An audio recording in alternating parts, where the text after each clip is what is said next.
We get action yesterday in the middle of that baseball game as the Dodgers are down 5-4 in the ninth inning. There's 2 outs. Giants up 5-4. In a matter of moments, the Dodgers tied a game to send it to extras in Colorado, and they ended up winning due to a Max Muncy 2-run homer, and the Giants gave up back-to-back jacks. Back-to-back jacks in the bottom of the sixth inning as Quintana comes in and serves it up. And the Giants lose an extra. So, folks, oh, baby, oh, baby, oh, baby, September baseball was at its finest yesterday. I'm cool with the highlight, Shasky, and good morning to you. But that's not what we should have led with. That game was lost in extra innings. The back-to-back jacks was the turning point. Am I starting off too negative here? No, I love it. I love how you just attack our board op, I got to give him a drive-by. But you know what? No, it was good. It was almost like blood in, blood out. I feel like you were jumping him into the crew. I was, but you know what? In all honesty, Langford and Shasky and Curly, and to all our roasters out there that made it to a Friday on the roadways, Twitch, brought to you by Xfinity, YouTube. Yesterday, what we saw with the Giants and Dodgers, when that game was over, I said, you know what? I'm still smiling because they're up 1 with 9 to play. And I said, that's September baseball at its finest, folks. That's pennant race baseball. That's baseball right there. Yeah. It was iconic yesterday. It was a great day. And look, the sky's not falling. This is what happens. You take a blow in a prize fight, and you got to pick yourself up and take a blow back. Look, Logan Webb is one of the best pitchers on the team, clearly the best pitcher on the team. This is his worst start since like the middle of July, B. I mean, they're really being honest. You go back and you just try to look at all of the starts that he's had. He's had one bad start since July. And yesterday wasn't good. I liked the fact that he battled back and made it through 4. I didn't think he was going to get through 2, if we're being totally honest. Gave a 4 right off the rip in the first inning. 4 right off the rip. And you're looking at the scoreboard, you're saying, damn, Max Scherzer's on a mound for the Dodgers. Right. Both the aces struggled yesterday because these teams in the Rockies, the Padres, we're going to see what the Diamondbacks this weekend against the Dodgers. We'll see what the Diamondbacks next week against the Giants. They are playing spoiler. They are playing hard, and they're trying to win to knock off their rivals and ruin their season and ruin the party. They're trying to crash the party and say, you know what? No NL West for you. No division title for you. And what we saw yesterday with Logan Webb, you're right. He did battle. But, boy, if he doesn't give you 7, now you're looking at this weekend, you're saying, we're going to Denver, Colorado, where it's going to be Larry Walker weekend, and it's Coors Field, and they're trying to play spoiler and score. You're spot on that. And the beauty of sports, and this happens in every sport, guys throughout the year step up, fall off, come back, step up, fall off. Like, other guys have to come to the forefront and make a name for themselves. This morning, do you have any faith in Katana? None. Okay, I agree with you. Lital, God bless his soul. Don't know what I'm going to get from him right now. Nope. But I want to talk on these guys. Alvarez, Castro, Garcia. I love Castro as a prospect. I like that they gave him an opportunity yesterday. He got the 3 Ks. I like to see that kid get chances in high-leverage pennant race baseball down the stretch. We've talked about Doval, picking and choosing your spots with him to get him ready. Today, you look at Castro and you're like, yeah, I don't know where he fits in on the 2021 roster, but the innings that he pitches here down the stretch, Bonte, him and Doval have the makings of an elite bullpen next year. Elite. You bring back Tyler Rogers and McGee, and you give me Castro, and you give me Doval, I'm going to have an elite. What about Alvarez? I don't want to get too ahead of myself. I'm just saying. Alvarez has been fantastic. And so has Garcia. And it's good to see Garcia. He's had some ups and downs in terms of finding the strike zone. I like Garcia. I'm a Garcia guy. I think he battles. He's got 96. He's got the big hook. Like, I'm looking at this bullpen, and I'm saying to myself, who can I hand the ball to? Yes, to your point on the Colorado, it's going to be tough. It's going to be very difficult, especially when you only have a couple of starters that can go long. But right now, the guys that I'm feeling like iffy on, Katana, I'm out on. I'm iffy on Lital. Leon, God bless him. He's been trying to pitch a lot.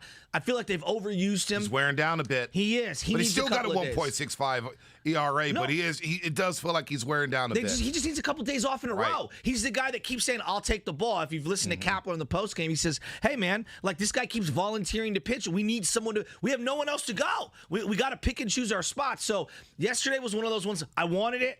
I felt like they needed it. They didn't get it. But the sky's not falling this morning. Sky's not falling. Look, this is what happens in a prize fight. You get slugged in the jaw, and you got to fight back. Shout out to the 707 says we have the illest intro on early morning radio. Thank you. Thank you very much. We like the intro a lot, too. Look, September baseball, all right? This is what it's about. We're all looking at our phones, looking at the Dodgers score. Hell, I may have been looking at the Dodgers score more than I was watching the Giants game. You know, I'm sitting there, I'm just losing my mind, right? I'm thinking, this is awesome. I'm looking at the scoreboard. Okay, Colorado, hold on. I love the Austin Slater home run. I'm glad Langford, honestly, I'm glad he played it because that at bat, coming off the bench, and, Lamont Wade Jr.'s been a great Giant this year. 18 jacks. Kapler stuck to his gun saying, you know what? You don't hit lefties well. You just don't. So with Hill coming into the game for the Padres, I got to play Slater. Darren Ruff's on their IL. I got to pitch hit Slater right there at the top of the 6th inning. I have to. So it's one out there. Runners on first and second. And it's at bat, Shasky. 9-pitch at bat. And it was foul ball. Ball. It's a full count. You're thinking like, man, what an at-bat this is. What an at-bat by Austin Slater. How's this going to end? And he ropes that homer down the left field line, and it's like 5-4. And I'm thinking to myself, these jokers are going to be up 3 games with 9 to play. 3 games with 9 to play. And just like that, it flipped. Just like that, it flipped at the top of the 9th where the desperate Dodgers, and I'll give them credit. I'll give the Dodgers credit. They went to that 9th inning, and it was out quick. And it was like, boy, they're down to their last out. They did 3 straight base hits from their money players and tied a game. And what's that tie? I'm sure the Giants saw that from the dugout saying, damn, the Dodgers just tied it in Denver. Quintana goes out there and gives up back-to-back jacks, and it's like, oh, yeah, that's right. This is not going to be easy. Grisham, Kim, back-to-back, lead change. And you're thinking to yourself, why? Why can't it be easy? Why does it have to be this difficult? Dodgers are pushing the Giants, man, to the limit. Yeah, but the Rockies series could not have come at a better time. The guy I'm going to be looking at in the Colorado series, B, is Chris Bryant. He needs Colorado like I need to go hit the golf course this afternoon. Oh, like for 5 yesterday. Yeah, he struggled yesterday. But the bat's starting to cool off. Colorado, though, this has happened to them a couple times in the last few years. They go to Colorado with dead bats. The bats wake up halfway through the first inning or halfway through the first game, and then they carry that into a 2-week stretch. This is the perfect opportunity for them to hit Colorado because it does feel like they and I actually think they've been hitting, but they do need a little life from some of these other guys. I want to peel back the 9th inning. Yes, please do. Not the 9th inning, the extra innings, excuse me. Right. You referenced the Slater substitution. Top of the 6th. No team has more pinch hit home runs than the San Francisco Giants. Tie with the Cardinals now for the Major League record. No team also has more output from the shift. The data has helped them. Would we agree? Absolutely. All right. So if the data is going to get you to this point to where you have 99 wins, if the data is going to get you to like 3 different guys as candidates for comeback player of the year, multiple MVP candidates, manager of the year, if all that data is going to work, you have to trust the data in extra innings. I'm watching where Buster Posey is your extra runner. In that extra inning frame. He is the guy who's going to start on second base. We all are operating with the Buster isn't fleet of foot, right? We know he's not. No doubt. Up comes Belt, up comes Bryant. They both get into 3-1 counts. I'm hearing people, hey, we got to go small ball. I love small ball. I'm old school. I love small ball. Got no problem with it. The data tells them small ball is not what they should be doing. And the data has driven them to this point in the season. I cannot argue with the results anymore. Look, could we nitpick and knowing that they didn't end up winning the game, say, oh my God, that woulda, coulda, shoulda? Absolutely. Brandon Belt is not a bunter. Right. Believe me, I wish he would have learned that nuance 10 years ago. He never did. 3-0, he's swinging. 3-1, he pops up. He was disgusted with himself. I don't even know if he bunts Buster over to third, that Buster's scoring on a sac fly. They didn't send Crawford the other day on a sac fly that wasn't long enough, and everyone agrees that Crawford's faster than Buster Posey, right? You got to come through and drive in a run if you're Belt and you're Chris Bryant there. I know we want to look at small ball. I was hoping the extra innings would reinvigorate small ball strategies, maybe create some subtleties and some nuances. It hasn't. I'm not outraged. They just didn't execute.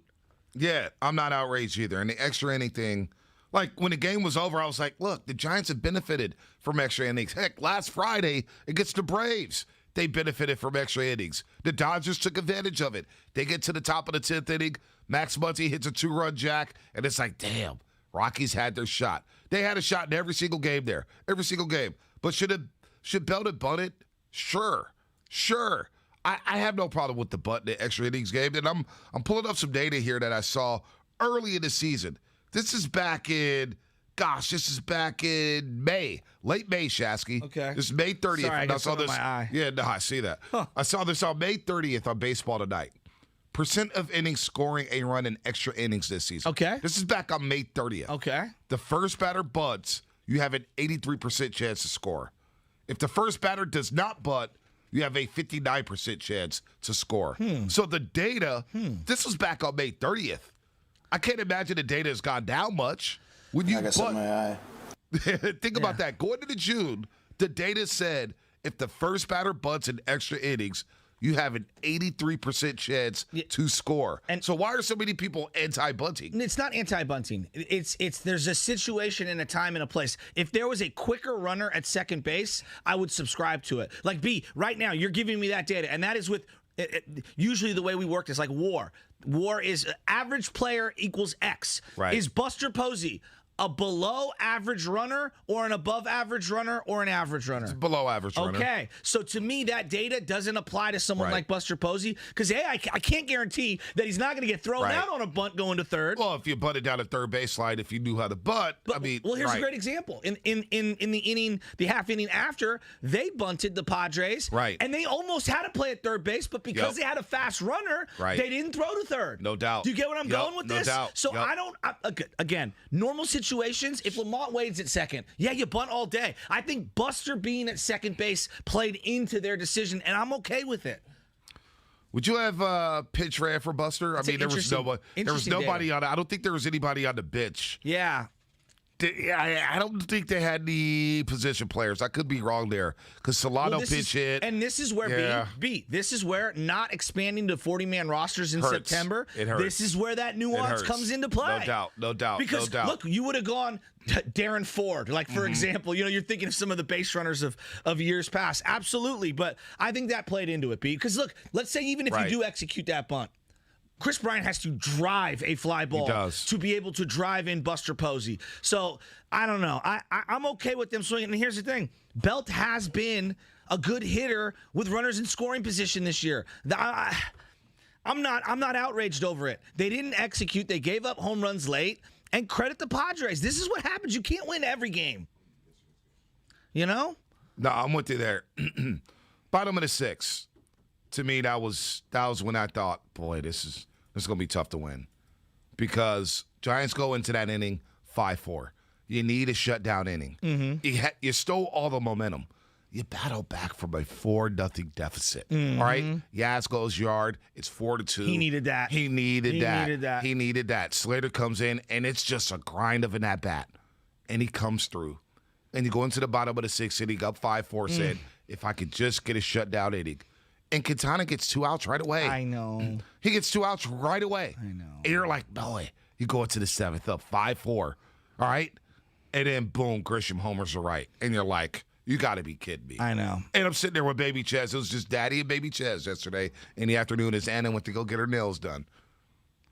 Grisham homers are right. You seem annoyed over the nails. No, Ches and I had a great day together. And I'm watching, and I'm just like, oh, that's what's happening?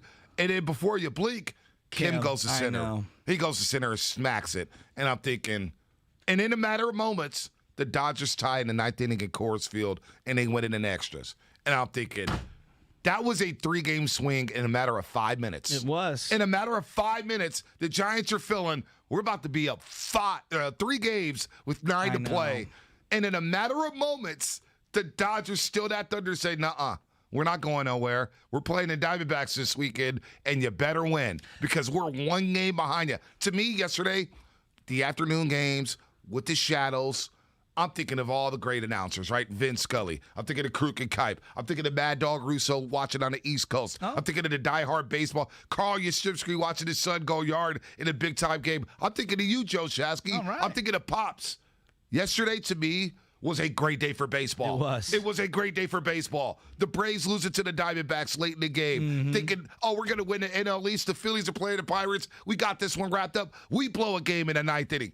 Yesterday, to me, when that game was over, the Giants came out and said, damn, this is fun. This is September baseball. This is pennant race baseball, and it ain't easy. And you're grinding out there. You got the starters getting lit up.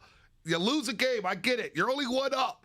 But I said, damn. This is good. Give me 9 more of these. Give me 9 more of these, Shasky. Yeah, no, I'm with you. And as much as I would like the easy path, the path of least resistance, there is something special about it going down to the final couple of days. Like, what made 2010 so sweet was they clinched on the final day of the year. Like, B, that's one of my favorite memories of that season. There's so many that everyone remember. I remember them actually winning on game 162. 2010 and against the striking out the Padres. Venable kid, and then everybody going absolutely crazy at home. And running around the stadium. Absolutely. I was at that game. Wasn't that that was fun. incredible? It was incredible. And look, we all remember Saturday. Saturday, Zito had an opportunity to clinch the West and totally, pooped himself. And it didn't happen. I think he walked in a run with the bases loaded, and it was a nightmare. Bad. But it made Johnny Sanchez a hero in many senses for that triple that day. See, there's a lot that can come positive out of this. My big takeaway from the Webb innings, though, B, Right. he never really got control of his fastball, of his off-speed pitch. He was just all over the place. So 707 is asking, why was Posey on second to start the 10th inning? Do you get to choose your runner in extra innings? And explain, Shasky, what happens. I believe it's the last completed at-bat has to go all the way to second base. That's typically the rule. And here's the other thing on the rule. If you play any kind of travel ball, they have instituted this rule at the travel ball level for many, many, many years. So a lot of the people that are coming up through the game now are very accustomed to this format. I think it's fun. Let's get into a deeper conversation on the extra inning things. We don't have to have a long one. I love it. I actually think it's great for the regular season, and then come playoff time, we can do the old school thing. And that was still a long game yesterday. Come on, dude. They went through their whole bullpen. If that game goes 15 innings, they're done for the next week. Oh, they're done. They're shot. They're shot. Forgot Buster came in for Kurt Casale. There you go. So I don't think they had a chance to get a pinch runner. It is what it is in that situation. You lose the game 7-6. Well, CB, and that's where, just going back to rosters, had they had a 40-man or had they had a DH, maybe Joey Bart's up.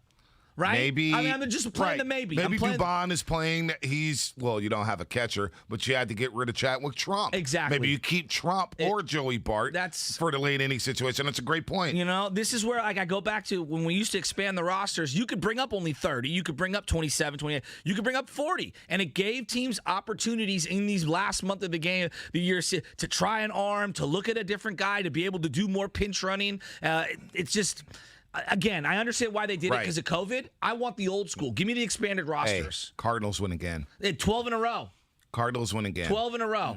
This is great. You want to avoid them like the plague. This is awesome. By the way, if you're a Giants fan, you're guaranteeing yourself you're either getting the 1987/2002/2012/2014 Cardinals again in the playoffs, or you're getting the Dodgers. This is one or the amazing. Other. You're either getting a one game against the Cardinals or a series against the Dodgers. This is great stuff. This is great stuff. Gabe's World coming up on the other side, and it's brought to you by Extragen Thermometers. Accuracy matters. To detect fever, COVID-19's leading symptom, it is critical to take an accurate temperature reading with the Extragen Temporal Scanner. It's the only thermometer whose accuracy has been proven in more than 100 clinical studies. Learn more at extragen.com. The lights are brightest on Sunday night.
miss out. Head to LiveNation.com right now to purchase tickets to see Brad Paisley on October 1st at Shoreline Amphitheater.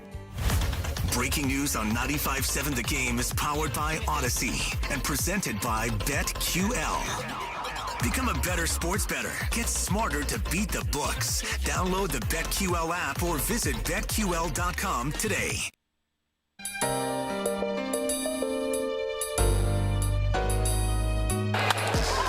Belt popped it up. Tatis gives way. Marisnik one away. Big out. And Bell couldn't believe it. Now, back to the Morning Roast, presented by Timeless Coffee with Bonte and Shasky. Did you know? What? Go ahead. No, I'm cutting you off. Whoa. Do you know why we're playing this? Because E40's joining the show. Oh, baby. He's making his debut. What time? At 9:20. 9:30. 9:30. E40 at 9:30. E40. 40 Fonzarelli. I Front row 40. Wait. He's making his Morning Roast debut today at 9:30. That's right. You know we what also I'm have a gonna Hall of Famer coming on, too. What are you going to ask him? I'm going to ask E40 to meet us at the Hilton on Sunday at 3 o'clock. To just say what up. I'm dead serious. I'm going to tell him, come on and do a quick second with us. Come dap up the fans. Let's do this. And by the way, I've been getting so many DMs from people to come to their tailgates. I want to know, Niner fans, where you at? Where you going to be at on Sunday? I'm coming to see you in the parking lot. Blue lot, green lot, red lot. What is it? What do they call the color palette? You know, green lot, GRBV, yellow lot. Yeah, I don't know. Come on, you guys don't know what I'm talking about? I don't know what you know when you're looking at all the color, the spectrums of the colors. You guys don't know what the heck I'm talking about. I don't know what you're talking the about. The rainbow. No. What? You seem so RGB frustrated by this. I don't even know where he's at. I'm lost. Okay. Well, I'm lost. You know The color I'm not palette. lost? Well, I'm not. No. Do I look like I know what the color palette I'm gonna is? look this up. I don't know who sings Sweet Home Alabama. I mean, you're asking the wrong dude. You're asking the wrong dude. Giants lose 7-6. We're going to get into Gabe's World in just a second. You got Niners, Packers, Sunday. We're going to get to Hall of Famer Rod Woodson. Rod Woodson will join us. He'll be on the call for Westwood One on Sunday when the Niners take on the Packers. What I was getting at was that there's an RGB color palette coding system. Technically, all the colors of all the world come from a combination of RGB, red, green, blue. Now, some people say you could throw violet in there as well, not purple, violet, but that's where everything generates from. So if I were to put green and blue together, Bonte, what do you get? You get dark purple. Green and blue. You get purple. Dark blue. Black. Let's just keep it moving. No, seriously. I used to know this stuff back in like elementary school, third grade. This is not good radio. We're not going to continue on. This is not good radio. But what does green and blue make? I don't even know. Dude, why the hell did you ask me? I thought maybe you knew. What? But I'm going to be at the green and blue. RGB lots. I'm going to be at red, green, blue lot. I'm going to be at every lot, but I'm going to be at the Hilton, so you better come see me. All right. Now that you went there. I did. Totally derailed us. When green and blue lights, that's green and blue lights. So that's not it. That's not it. Green and blue crayons. Let's do that. Crayons, because that's where we're at right now. Blue and green crayons, they make blue-green. This is not good radio. It's not good radio. It's terrible. You got me on the color wheel now, and you even know the damn answer. You're going to ask me the answer because you don't know anything, and you don't even know the answer. You trying to play me, dog. Friday. My brain's fried. You talk, man. Come on, man. Like, stop it. Stop. Gabe Kapler, what'd you have to say yesterday after the game against the Padres? There we go. I think we'll go with a little Bohemian Rhapsody, gentlemen. Good call. When it comes to Gabe Kapler, anything goes. First of all, I think pressure is always a good thing. The brightest lights can sometimes bring out the best performance. Now he's been ejected. Kapler's been ejected by Joe West. Panda costumes and baby giraffes and all of the fans of San Francisco. Gabe Kapler's 100% right. Kapler launches one. Fair foul. It's gone! Gabe Kapler has won it! It's time for Gabe's World. All right, since I got hung up in the rim like a Sprite commercial back in the day with Grant Hill and Tim Duncan, and I'm just derailing the show on a Friday as my brain is fried and I'm so ready for a day off before we go down to the Hilton on Sunday. Steven, why don't you just take it away? Gabe Kapler, there was a decision to not bunt in the 10th, not sacrifice bunt in the 10th. Why'd you do that, Gabe? I'll take our chances with Brandon Belt and a 3-0 and then subsequently a 3-1 count. And then Chris Bryant in the same situation against a pitcher that obviously, no disrespect, wasn't at his best throwing balls. And unfortunately, we weren't able to cash that in, but felt pretty good about our opportunities there and had the right guys in the right situations. And, sometimes you're off the barrel and you pop a ball up that, other times you put in the gap or in the seats. So obviously disappointing to not have that 10th inning turn out differently. All right, so what's interesting to me, let's say it comes down to the final 2 or 3 games of the year. Does the strategy change? Because I felt like they were playing for the big number, and I understand playing for the big number there. Nobody out. You get that automatic runner at second base. You have basically the heart of your lineup coming up. You got Belt, Bryant, Right. all the studs, the guys that are going to drive the ball.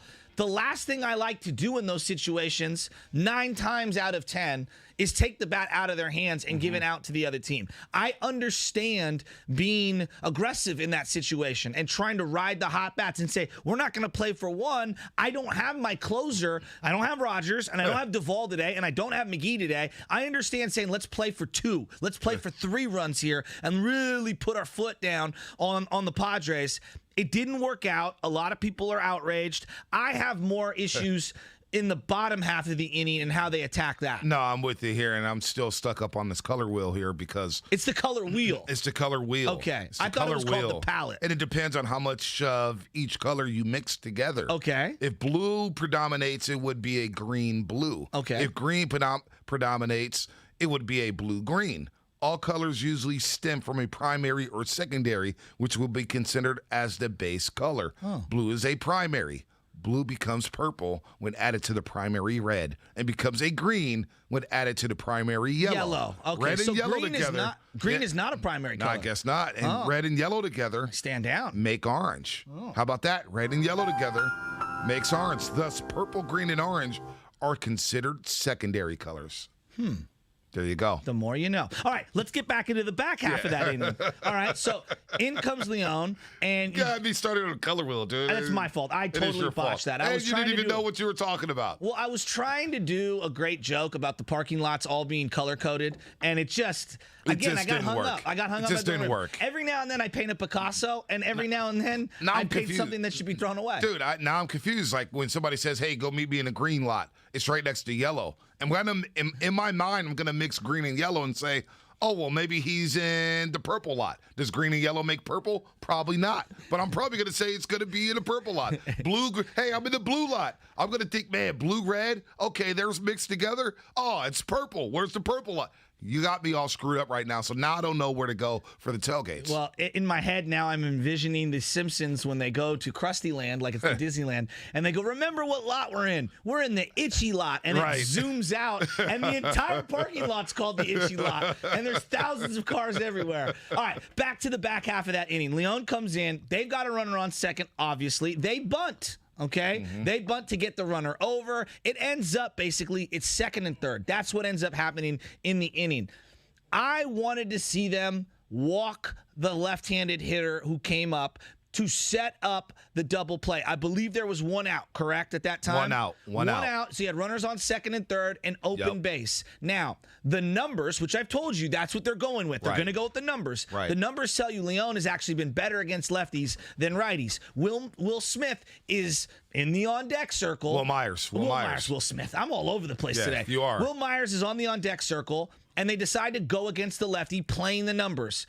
He hits a sharp ground ball up the middle. The infield is in. La Stella has to backhand it, go to the ground. They just had no chance of making that play. Right. In that circumstance, and I was saying it in real time, I know the numbers are telling you one thing. That's where I would have went with the instinct, and I would have said, as much as Will Myers is a giant killer and he's a righty, I think I'd rather set up the force for the double play. I would too. Especially when I have Crawford in the middle of my infield. Do you think the success Will Myers has had against the Giants maybe played a part in that, where they're thinking, this guy always kills us? Or do you take your chances there? You have to take your chances, right? This is the part where I am struggling as a Giants fan who is so accustomed to old school. I don't know what the proper blend of data and art is. I don't know what the instincts, my old baseball instincts versus what the new age data is telling me and how to blend and pick and choose those. I think it's so much easier to critique all the results after they've played out and say, you should have used the instincts here. You should have used the data there. You should have used the instincts here and data there. Like, it's in real time, these decisions are happening. And Kapler himself has said, I have stopped looking at the Excel spreadsheet and started to watch the game.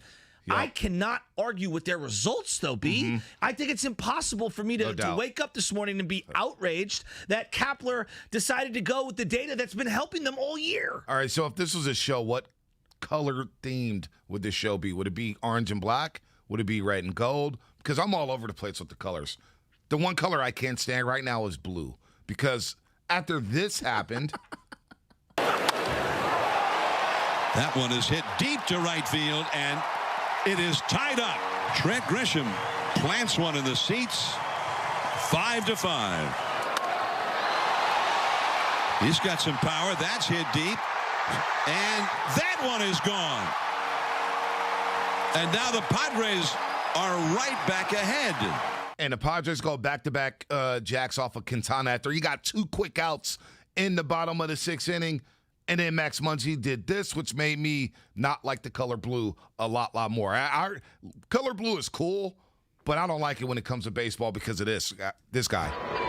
Max swings, and he hits a high drive to center field. This ball's back. This ball's gone. Daddy gone. An extra innings home run for Max Muncy. And the Dodgers, instant offense in the 10th, lead this game 7-5. That happened about 5 minutes after the Padres went back-to-back yesterday. That is drama. That is September baseball. This is great stuff, folks. I'm sorry. I know the Giants lost yesterday in extra innings. They got to wake up. It's Coors Field today. It's Larry Walker weekend at Colorado. They're going to retire the number of Larry Walker this weekend. He's going to be in the yard. It's going to be packed crowds. Giants fans will be out there. Boy, this is great stuff. No matter, we can second-guess the decision in extra innings. To me, the game was lost on the back-to-back jacks. You can second-guess what happened in the 10th inning. It is what it is. You're 1 game up with 9 to play. And after the Dodgers, give them credit. They were down to their last out. And they tie the game, and they win it in the 10th, and the Giants mess around and lose it in the 10th. Yesterday, to me, was one of the best days of baseball I've seen in a long time. No, it was great. That was pennant race baseball, scoreboard watching in the afternoon with the shadows, and you could feel it. You could feel that both teams are like, we can't lose this damn game. And the Padres are leaking oil. They're desperate. They're hanging on by a thread. They're saying, if we lose this game, we're officially done. So, all in all, Shasky, ain't no second guessing. No. Yesterday was just great baseball. It was, and it was sad to see Pantone 294, a.k.a. Dodger Blue, out there winning a game. Because you know what it is. Black and orange, black and orange, black and orange. I'm telling you right now, Bonte, this is shaping up to be one of those pennant races that every one of these beat writers is going to be selling a book about one day. You know how that happens. Yeah. Like, everybody's going to cash in. And I'm not ripping. I'm saying, this is going to be one of those things 15, 20, 25, 30 years from now. You're going to get that book in a Christmas gift, and you're going to say, God, remember that 2021 pennant race? You know what? No wonder Kerry Crowley ain't tweeting much during the games. Because he's working on the book. The young man's trying to cash in right away. You know, all these guys are going to cash in on the 2021 Giants. You think he would, hit me up for the forward? Absolutely not. You know, write that first page? Absolutely not. You know? Got to charge the intro to iced tea colors. Well, I don't even know what that means. We're all over the colors. Colors. You know, remember that with Sean Penn? Oh, iced tea. Come on. Yeah, the song, but do you remember the movie? Oh, of course. Yeah. The movie was out of control. Yeah. Colors. All right, Lakers. Nice guy saying break, break. Guys. I ruined break, the show break. E40 will save us. No, well, you had a rough Friday last week. You need to step up your Friday game. Segment was presented by Go to State Lumber. As an essential service, their lumber yards remain open from 6 a.m. to 3 p.m. Monday through Friday. Call 855-GSL-YARD or visit GoToStateLumber.com and download the Odyssey app and favorite 95.7 The Game to get breaking news updates as well as links to the top interviews, including Cousin Nick. What up, Cousin Nick? He was on with DRK yesterday, and the best moments on the game, powered by DuckDuckGo, privacy simplified. It's another Football Friday on 95.7 The Game.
forgot about Champ Bailey. Yeah. My guy Champ. What's up, Bailey? Quins on this one. Bailey went to Washington High. Was a great help, but Champ Bailey was a very good basketball player.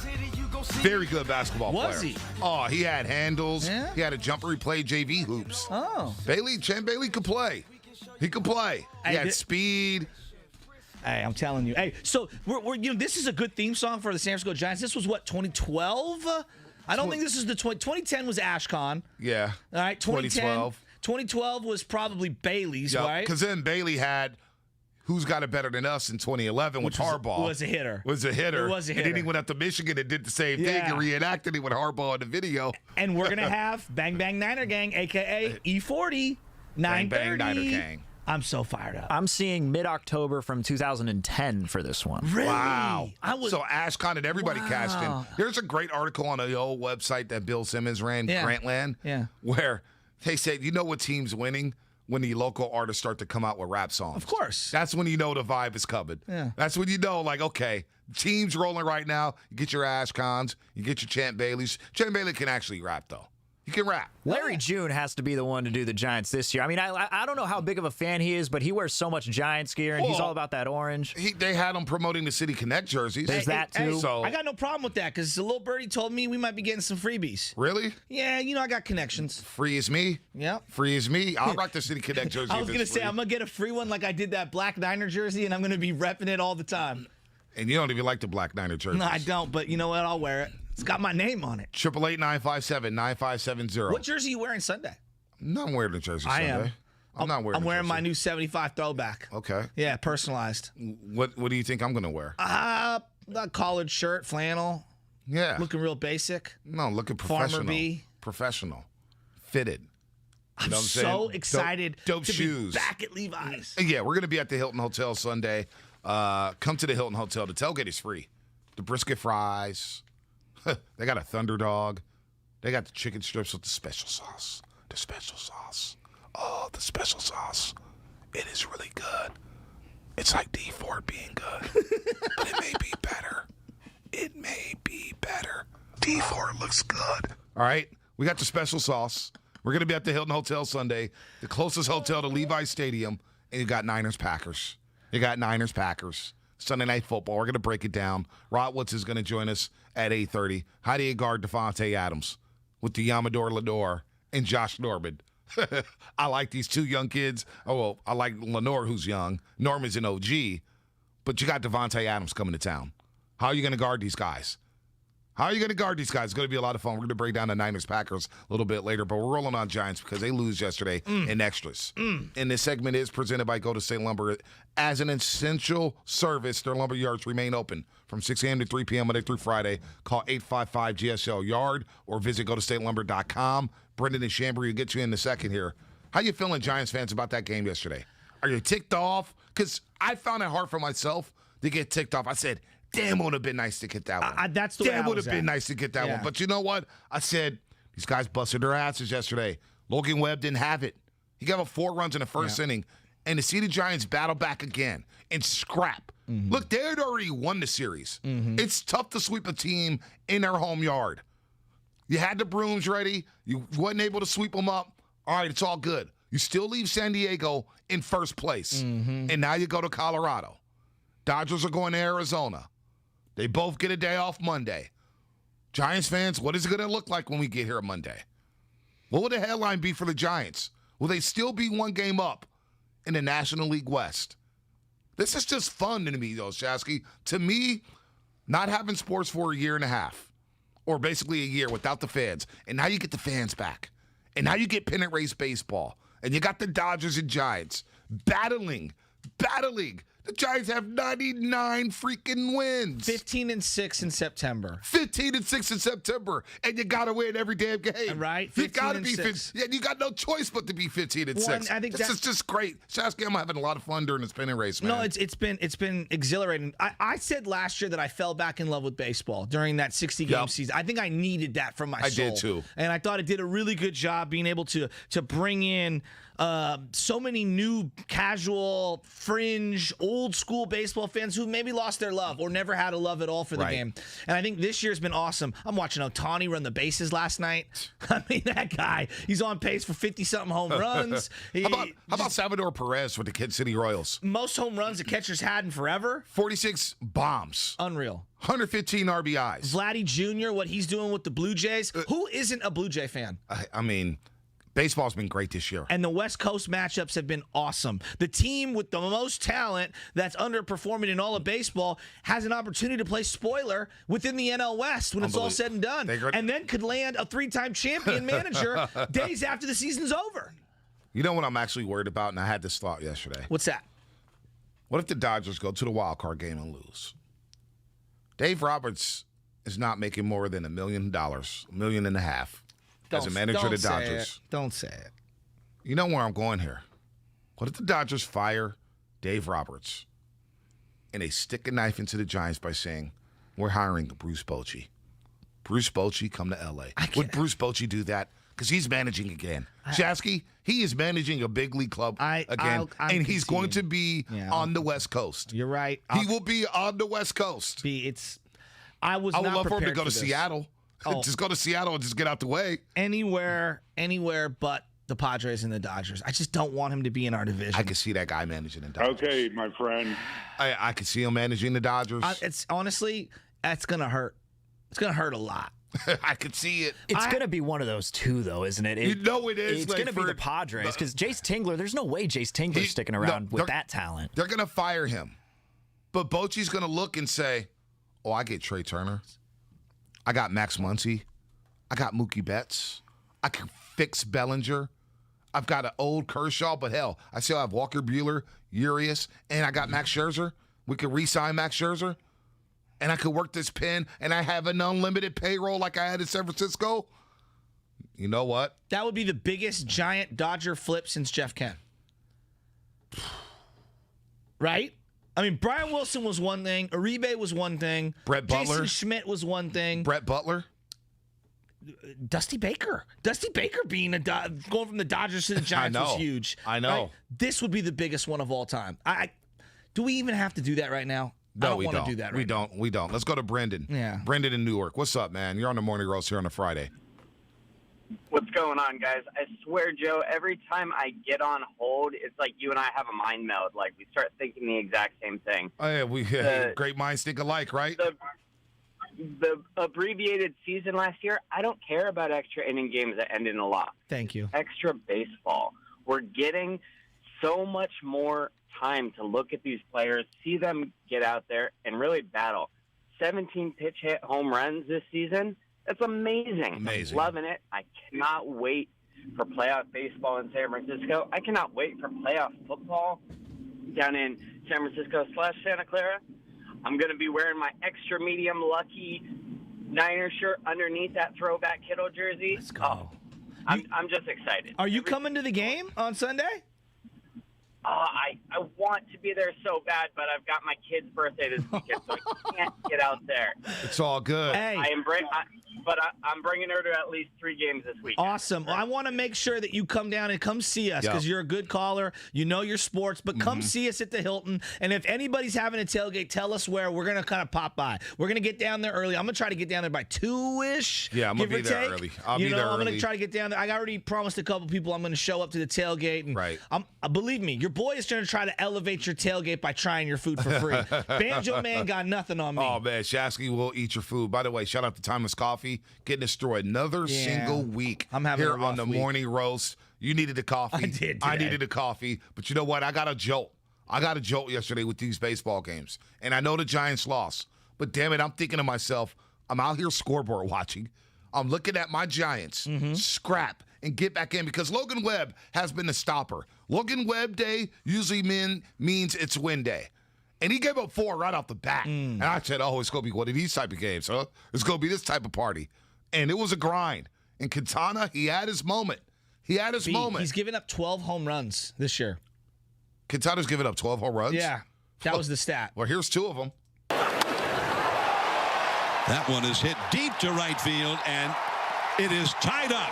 Trent Grisham plants one in the seats, 5-5.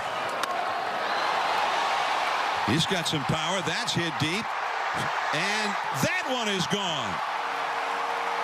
And now the Padres are right back ahead. You hear the crowds at Coors Field. You hear the crowds at Petco Park. That's John Miller on the call for NBC Sports Bay Area.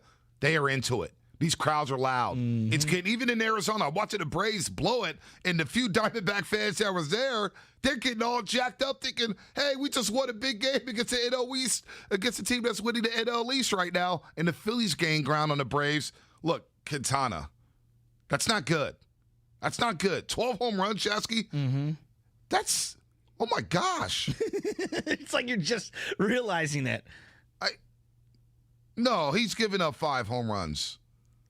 No, they said 12 yesterday this year. For the season? Yeah, that was his season total. Oh, my God. That's what they said. Oh, I was thinking just the Giants. No. I was thinking just the his Giants. season total. Like gosh. He's gosh. of relief pitchers coming in. Yeah, because he was with the Angels. Yeah. He was with the Angels, and I'm looking at splits he's the here. odd man out, B. Dude, yeah, he can't pitch. You can't. He can't. Yeah, he's given up 12 home runs this year. See, there you go. 9 with the Angels. You 9 freaked with the me Angels. out. I was like, my data from the TV is No, because I'm thinking, damn, did he give up 12 with the Giants already? He's only pitched 9 games. I'm like, wait a minute here, I'm crossed up. But he's got a 6.43 ERA, a 1.73 whip. He's got a 6. I would rather see Casimir than him right now. You can't I can't pitch believe him. I'm saying you can't pitch him the rest of the season in tight ball games. No. You can't. No. But the cold part is, Shasky, he got 2 quick outs. I know. He got 2 quick outs. I know. He did. The crowd was dead. And both Giants are feeling good. Bombs, right? And this is just coming off of Slater's pinch hit home run. And I'm like, these son of a guns are going to do it again. They're going to do it again. And I'm looking at the Dodgers with 2 outs in the 9th inning. Colorado Coors Field is standing. Rocky fans are standing at Coors Field, and they get 3 straight singles. The second one went off the foot of Estevez, the Rockies closer, and they just come through. They just come through. And I'm thinking to myself, gosh, Quintana, you blew the game. Duvall won the game in the 5th inning the other day. Quintana lost the game in the 6th inning yesterday. Let's go to Chambry in Arizona. Chambry, real quick. You're on the Morning Roast here on 95.7 The Game. Good morning. Hey, good morning, fellas. Appreciate you taking the call as always, especially on this special Friday. Real quick, I hate to be that dude, but it's my daughter's, Clay Thompson's, birthday. I just want to say happy birthday to her, and I love you, Adalia. Happy birthday. 11th birthday. You said Clay Thompson, I'm guessing number 11, special number 11. Happy birthday to your daughter. Yes, sir. I appreciate it. Now, on to the Giants. Man, you pretty much hit everything, Bonte. I mean, man, I was watching the game and then looked at that little score on the top, kept watching the Dodgers, saw them 2 outs. And, man, I can't lie. I mean, I'm not giving up. I still think we got this. But when I saw them 2 outs and I saw them tie the game, I was like, are you know what, kidding me? And then we gave up those bombs. I was like, oh, hell no. How are we going to blow this, man? It happened quick. You said we just gave up. Logan Webb gave up those bombs. We scrapped back, get in position. And even if we would have lost and the Dodgers would have lost, everything would have been good because up 3 games or up 2 games sounds a whole lot better than 1. But we still got this, Giants fans. We still got this. We ain't tripping. Well, this all good. Can't wait for Sunday night, boys. Let's go. This is a big weekend, and you are listening to 95.7 The Game, KGMZ FM and AC1, San Francisco and Odyssey Station. Joe Shasky, the Butcher, Bonte Hill. We got nice guy Steven and John Curley here. We're having some fun here on the Frisco Friday. The Ambassador, E40, joins us at 9:30. Bang, bang, Niner game. Where you at? Packers, Niners, Sunday Night Football. It's the first game. Like, should I play him my Sprinkle Me? We should. Ooh. Should we do that and just get 40 water to rate it?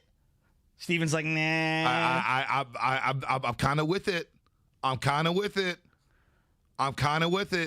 We're gonna make an executive decision. I'm kind of with it. Hey, well, I just don't want you to get sued though for using Sprinkle Me. Come on, it's 40 water, my man. We have to. Yeah, I think it's a must. And you got to tell him it's a legit freestyle. Your boy was out there busting. I'll co-sign for you. Yeah, I'll co-sign for you. Just delete me out of the sound because I was perplexed when it happened. You know what I'm very happy with this morning, and like I mean this.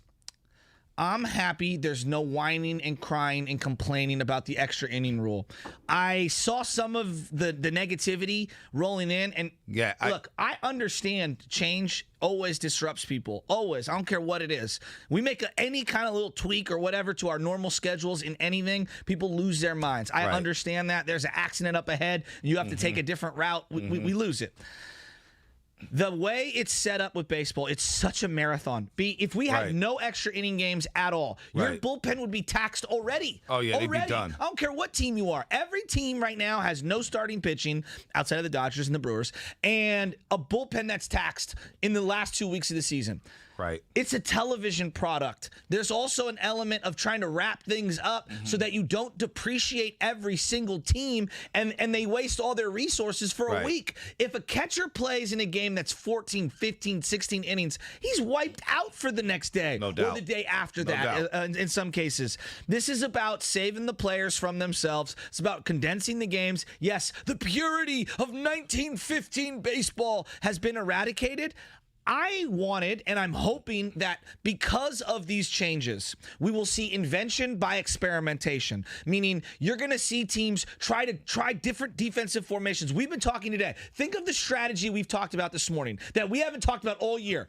Wow, should they have bunted? Right. Should they have walked the guy to set up the double play? That used to be something we talked more about 10 years ago. And now we don't. Because of the analytics. Right. So I actually encourage and applaud them for putting in this base runner at second base in the 10th inning because it's injected some of the strategies I love talking about. Yep. And I need that. Now, here's what I need baseball to do. Adjust and really break down what are the best strategies moving forward. Right. I saw the A's when it first got implemented. Matt Chapman and Matt Olson, they said they threw it to practiced. third base. Yes. When he threw it to third base on a Friday night. Base. He threw to third, and they got that same lead game runner. he walked it off. I remember that. So I was saying, man, our team's going to try new defensive strategies. I don't think there's been enough experimentation. Right. But in a year, 2 years, 3 years from now, watch us look at those extra inning games in different ways. I'm okay with the playoffs going old school, but the regular season finished these bad boys. So, the whole extra inning thing, we talked about this last season during the shortened season. I didn't even know it was a conversation this season. Right? I didn't even know that people were still kicking and screaming over to second base, starting a runner on the second base. Only when they lose. When Gosman hit a sac fly, no one was complaining. You know what? I was off of Twitter quick last night. As soon as the game was over, you look, and it's not about me or my Twitter feed, but I basically was like, Dodgers winning extras, Giants winning extras. They're at 1-1-9 to play. And I thought to myself, sitting there in the house, I said, that was a great day of baseball. I said, that was a great day of baseball. All right? Now, I know A's fans are not going to like this. They had a lead yesterday. I know. And the Mariners come in and sweep. Mariners are quietly having a great finish to their season. Dude, they come in and sweep and come back. And I'm thinking, man, to me, yesterday, look, these games have meant something all September. They've meant something during the dog days of August, right? But over the last week, I really feel like the playoffs are starting. Oh, 100%. And every pitch has been meaningful. You could feel the intensity with every single pitch. I felt it in Denver with the Rockies and Dodgers. I felt it yesterday at Petco Park. I felt it with the Braves and Diamondbacks.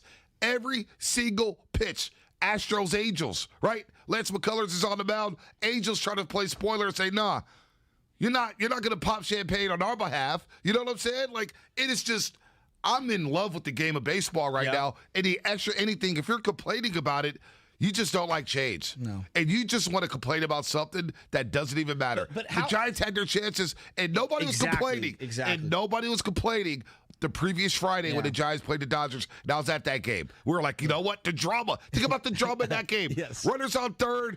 Brandon Crawford goes home to get it out. That's drama. Yes. Give me more sports drama. And think about what we've really been frustrated with this year in a loss.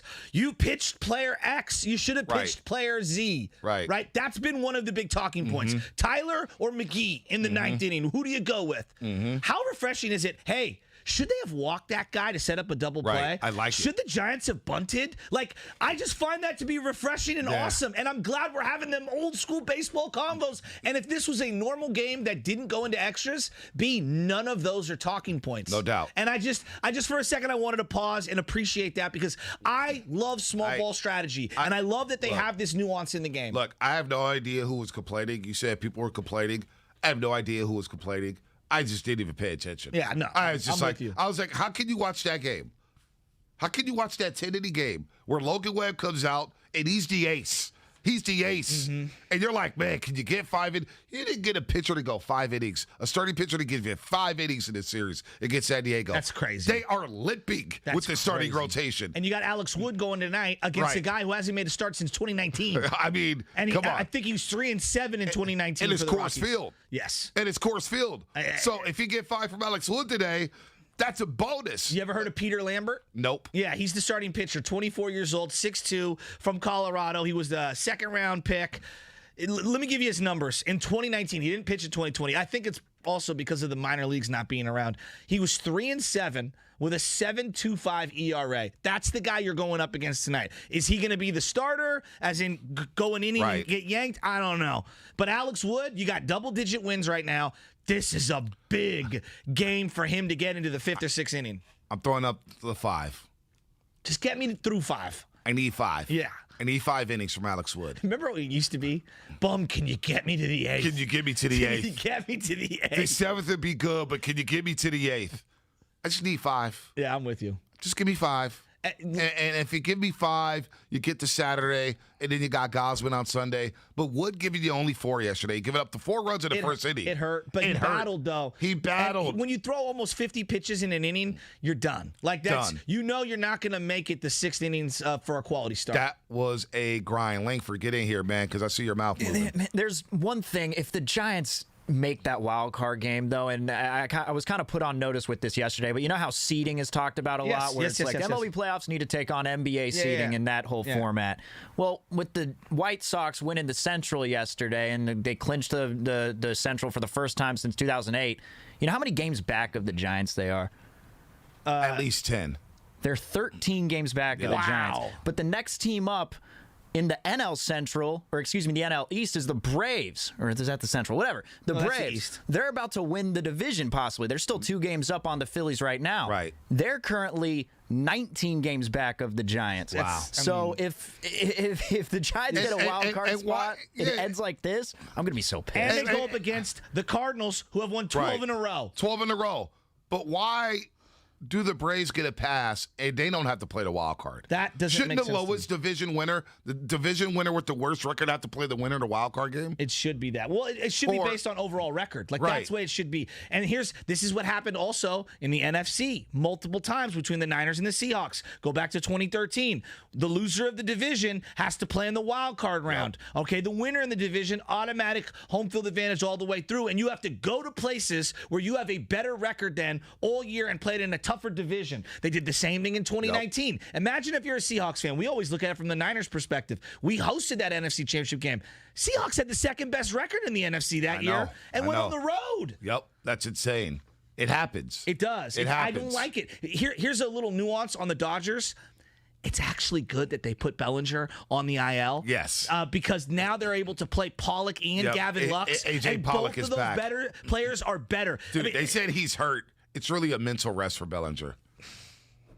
I'm telling you, addition by subtraction. Dude, he needed to rest. Don't forget to download the Odyssey app and go to the homepage and look for the exclusive station tabs.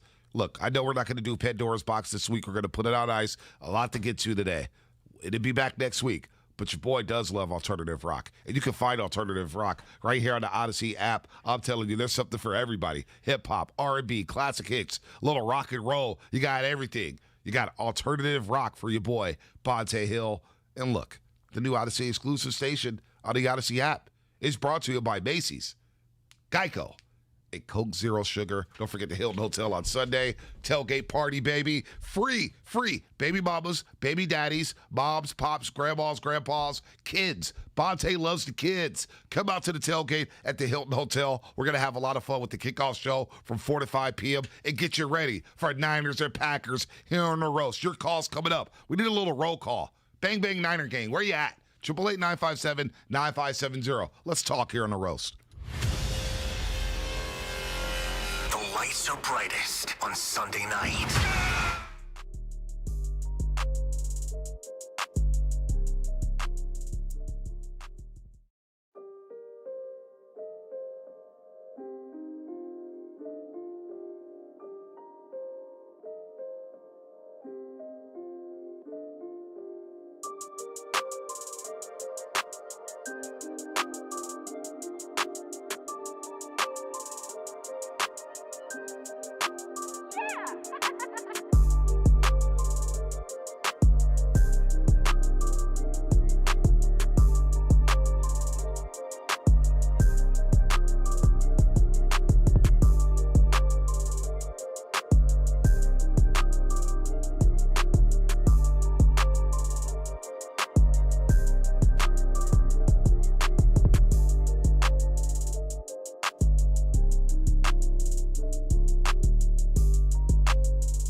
844-425-3669. 844-425-3669.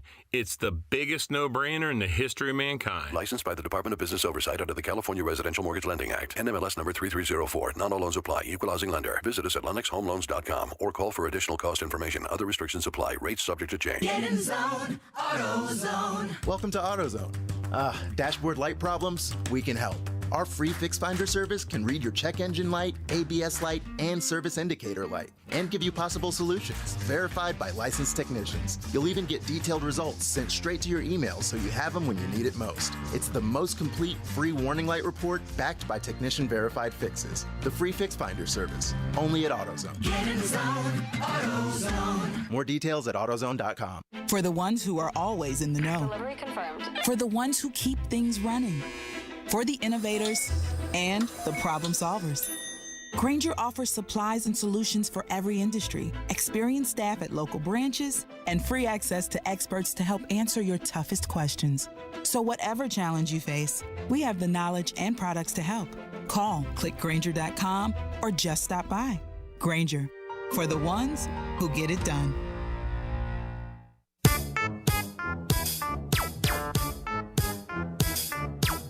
Now, back to the Morning Roast, presented by Timeless Coffee with Fonte and Shasky. It's my favorite album, Grit and Grind. Grit and Grind was great. Personally, I love the Hall of Game. Oh, I do too. I love In a Major Way. $1 million spot. I love In a Major Way. Breaking News. Oh, Breaking News is so underrated. Breaking News. This is great. I can't Automatic, wait. Systematic. What's your favorite 40 Water album? We're going to have them at 9:30 today. Whew. I love In a Major Way. I'm a sucker for when I first. Yeah, I'm a sucker for him. But Breaking News is right there with me. I was actually playing Breaking News on Saturday. I played it today. I was coming back Saturday from Bellator 266. And I fell asleep after some in and out. And I'm on 280, and 280's not lit up at all. Okay, time. You make it seem like she's the one who ate the in and out. You ate the in and out. No, we both ate in and out. Okay. We both ate in and out. Don't be throwing her under the bus. No, we both ate in and out. That was the meal after Bellator 266. And we go up there, we're smashing. Shout out to Marat for those dope tickets, by the way. It was awesome to be there. So we're driving up, and I was playing Breaking News. Because that intro. Quietly or loudly? No, it was bumping. Okay. It was bumping. And she just fell asleep? Oh, she knew she was knocked out. She was pooped. She was pooped. And the first song on that album with Breaking News, with the reggae guy. It's the piano. It's the piano. Yes. It's the best. It's the best. Langford, you got to find this beat, man. You got to find it, dude. Hey, I honestly believe he hit his stride. Grit and Grind, Breaking News, and then it turned in. What was that next one? I forget the next one. No, it was the one with Little John. Well, with all the different songs. Oh, yeah, Snap Your Fingers? Yeah. All two-step. Yeah. Man. Dude, the Breaking News, that first song with the reggae, and then he just lit it up at the end and set the tone for the album. Put it in my pocket. Don't try to take it. No, we're Breaking News. That's the best. There's a song at the very end that Droopy does. I heat it up like an electric blanket. Oh, yeah. It's my favorite. Hey, by the way, Droopy had an underrated song. Hey, Droopy follows me on Instagram. Dude, on the under. That's pretty cool. Yeah. That's pretty cool. Droopy had an undercover song where he was hits. he got some hits. He got some hits. What was the one song with the side A beat? No, the best was when 40 had his son, Droopy, on the Lace Me Up, Dad, like a tow truck. Oh, yeah, Lace Me Up. Yeah, Lace Me Up. Remember that one? Yes. That was hard. I can't wait to talk to 40. I can't wait either. This is long overdue. Now, you've talked to 40 before? Oh, yeah. We've done shows. We chop it up. Look, you want to, since you want to flex about Droopy following you, 40 Water follows me on all platforms. Well, then why did it take so long to get him on the show? Because he doesn't wake up early. Congratulations. He doesn't wake up early. Thank you, Aaron. All right? He sleeps and he's front row 40. Curly, this is out of your demo. What's your favorite 40 Water song? Joe, I have no idea. What? You can't name one E40 song? No. How are you shocked by this? Langford, he can't be serious. I think he knows. I think he's trying to troll everybody. I think he's trying to play this character now. I think he's realizing I think he's worked this role into the show where he's just totally out of touch. So he knows Stunna Man, okay, and he doesn't know E40. No, he doesn't know Stunna Man. He knows him by his government name, which is I'm not gonna go. Oh, Jordan Gomes. Oh, you're talking about Jordan Gomes? Yeah, I know Jordan. I worked with him at the pier. It's like what? Jordan Gomes. Like, he doesn't know him as Stunner Man, knows him as Jordan Gomes. My Ghetto Report Card is the one. That's the one. Thank you. The droopy song I'm talking about is I'm Loaded. Remember that one? Come on. Oh, dude, that was hard. He got the one with him and Too Short, Mob. That's an old school Mob. Yeah, I mean, God, I can't wait to talk to 40. I was also playing some Be Legit, too. Be Legit, dude. The beats just used to slump. Me and Bila go way back to the Candlestick parking lot. They just slumped. Does he follow you on Instagram? Well, I've told this story 7, 8, maybe 9,000 times. Does he follow you on Instagram? No, he does not. Okay. But he used to hang out with your boy over there at Candlestick, and I got a couple of different photos with Be Legit. Me ear to ear grinning, and Bila like, who is this kid? And he's just me mugging? Nah, he's in the character deuces. me mugging with the deuces? Yeah. The me mug deuces? I used to always see Be Legit and 40 Water out at Candlestick. I'm not kidding you. They always used to go to games, but they were more on the under. They'd come around the wraparound side where all the taxis were. You know, there's the main entrance where the pole used to be and the big weather tower. If you wrapped around on the right-hand side, that's where they would enter in on, and I'd always see them over there. Those some bangers. By the way, shout out to Brian Nguyen, WWE referee. He was in Steiny Guru and I's Fantasy Football League a couple years ago. Knows his sports. He's out in Philly, sitting ringside, listening to the morning roast. Let's go. Brian, what's happening? Have fun at SmackDown today. A lot going on with the WWE. He's out there in Philly in the 215. I'm telling you, man, we got fans all over the world. All right, I want to know from Niner fans this morning. We got the Packers. Niners-Packers. This, to me, of all the rivalries, like, I'm glad this is still a thing. Because I feel like the Dallas Cowboy one, it's like what I call an oatmeal matchup. You know, you throw it in the microwave, add a little water, it's ready to go in a minute. It's ready to go. But this one feels like Sunday night dinner, right? This one is the one that feels traditional. You've had it from the 90s into the 2000s, into the 10s, and now into the 2020s. It has gone through Brett Favre and Holmgren, obviously. Now you got Aaron Rodgers. How many different Niner quarterbacks have had to go up against these guys? So many. But do you still have the same fear of the Packers that you had in the 90s? No, but it still feels as good beating them and seeing all their fans because they travel. Look, Packer fans are everywhere, and seeing them come into Levi's or Candlestick prior, it's always fun. This is a big game. Home opener. Aaron Rodgers, when he's faced the Niners, when the Niners have had a winning record, and Aaron Rodgers has played the Niners, he's 0-6. He's 0-6 against the Niners. He's 0-6. That's crazy. He hasn't won a playoff game against them. That's kind of crazy. He hasn't won a playoff game against them. That's got to be his worst record versus any opponent over that time. It's got to be. Not only that, he grew up idolizing his team. I know. He loved his team growing up, and you can't beat them when they're winning. All right? They've had some down years, and Aaron Rodgers has won, but he hasn't looked good in a lot of the wins. Since Harbaugh came in, right, and they've had a functional quarterback, and they've lost. And even the C.J. Beathard game that they lost a couple years ago. Oh, yeah. Should have won. Should have won that game. 33-30. Last year, we had 8,000 guys on COVID, and Richie James tore them up. They were in that game. They were in that game. Packers lead the all-time series 33-28 to 1. Wow. At one point in the 90s, they had won 9 straight. Wow. They won 9 straight in the 90s. Wow. All right? 9 straight. 9 straight. Niners have lost, let me see, 1, 2, 3, 4, 5, 6, 7, 8 straight. Excuse me. 8 straight against the Packers in the 90s, and they finally won in 2012 to beat the regular season streak, but the playoff games. Think about all the playoff games they lost to the Packers. I mean, man, they lost in the 90s. They had lost. This is from 96 to 2010, Shasky. They had lost basically every single game but one. They had lost 13-14 against the Packers. And then one win was the catch-2. Well, and I think there's so much connective tissue between these organizations over the years.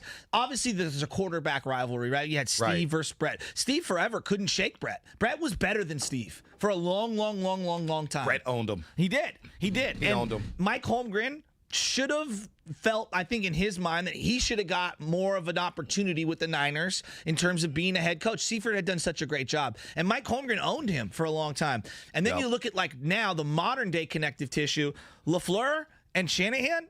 I mean, stories are still coming out about their friendship and how Shanahan, even though he's boys with them, is trying to steal Aaron Rodgers from him. It's unbelievable. And Holmgren, we talked to Antonio Freeman. Remember that a couple years ago? Antonio Freeman was at the Hilton Hotel. Yep. All those Packer fans.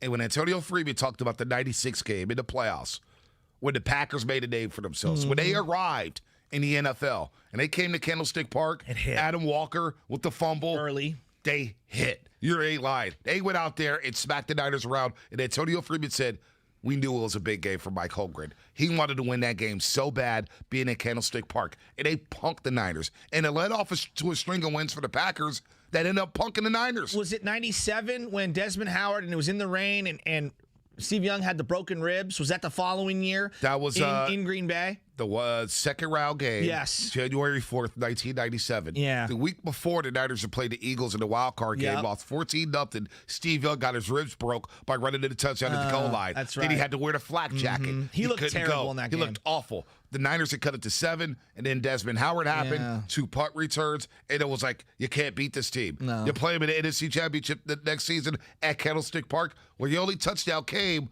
on a Chuck Levy kick return. Get you in. Chuck Levy. Chuck Levy. Best How about returner that? since? Best returner since? I don't know. Levy. Chuck Levy. Antonio Freeman used to destroy the Niners. But the things have flipped. Yeah. And it started with Harbaugh. And Kyle Shanahan running the ball down LaFleur's throat in the NFC Championship. I don't think they've gotten over that yet. They haven't gotten over it yet, Shasky. Well, and we go back to that physical label that the Niners are labeled physical, right? When you're a run team and you have a strong defensive line, you're going to get filed under physical. That's why the Ravens, for example, when people are like, oh, the Ravens are coming to town. You think hard-hitting and physical. Yep. For whatever reason, even though Green Bay has some physical players, Devontae plays a physical brand of wide receiver. Aaron Jones, I know we don't think of him as physical. He can be physical when he needs to. Dylan can be physical. They've always had a physical offensive line. They've got players on defense, but we never think of them as a physical team. Nope. We think of them as like a finesse team, They right? are, and they are a little soft. But it's because the Niners run right through them. And the Niners do run right through them. And I'm looking at the Packers, though, this year. Just looking at them on Monday Night Football. They start the season off, they get smoked by the Jaguars. Smoked. They got out-hit. You know, when you talk about teams hitting and punking you and making you throw the ball in less than 3 seconds, the Saints punked the Packers and out-hit them. Yeah. They smacked them around. Detroit, in that football game, was having their way with the Green Bay Packers. And midway through the third quarter, you can't convert a fourth down there inside the Packers' 25-yard line, and Detroit becomes Detroit. I feel like this week, folks, at 888-957-9570, we'll do a little roll call. I feel like the Niners are going to smack the Packers around this Sunday night. Really? For some reason, I feel really good. And you know I'm the worrier of this show. But to me, this is a statement game. This is a statement game where the Niners did not look good offensively last week. I expect them to start fast. I expect them to be physical. I expect the Niners to beat this team down. And I expect them to send Aaron Rodgers' company another message saying, look, if we see you again, these are going to be the results. And I expect Levi's to be in a frenzy. This fan base has been waiting to get back in that stadium. The last time we were in that stadium together for a meaningful football game, it was a celebration with the Niners going to Super Bowl 54. This week is going to be a celebration when you see those red throwback jerseys hit the turf. They hit that grass field, Chasky, and you see Fred Warner come out with that 54, and the smoke is going up in the air, the fireworks is going off, and you hear the rah, rah, all that stuff. This is going to be a beatdown Sunday. I'm telling you right now, Shasky. Really? Sunday's going to be a party for the 49ers. I'm not as I just think it's going to be closer than what you think. Prediction football. Who knows? I mean, who knows what's going to end up happening. I got 37-24. Look at you, so confident. I would say this about the atmosphere, Bonte. You were at that Friday night Dodger game. Friday, Dodgers, Giants battling for first place. The energy for a baseball game is nowhere near what the energy for a football game is. But you were there. What was that like? Because that felt like, even though we've had full stadiums, or you could have had full stadiums, that to me signified the opening of San Francisco for full maximum capacity venues. Parked my car on 3rd and Harrison. Yeah.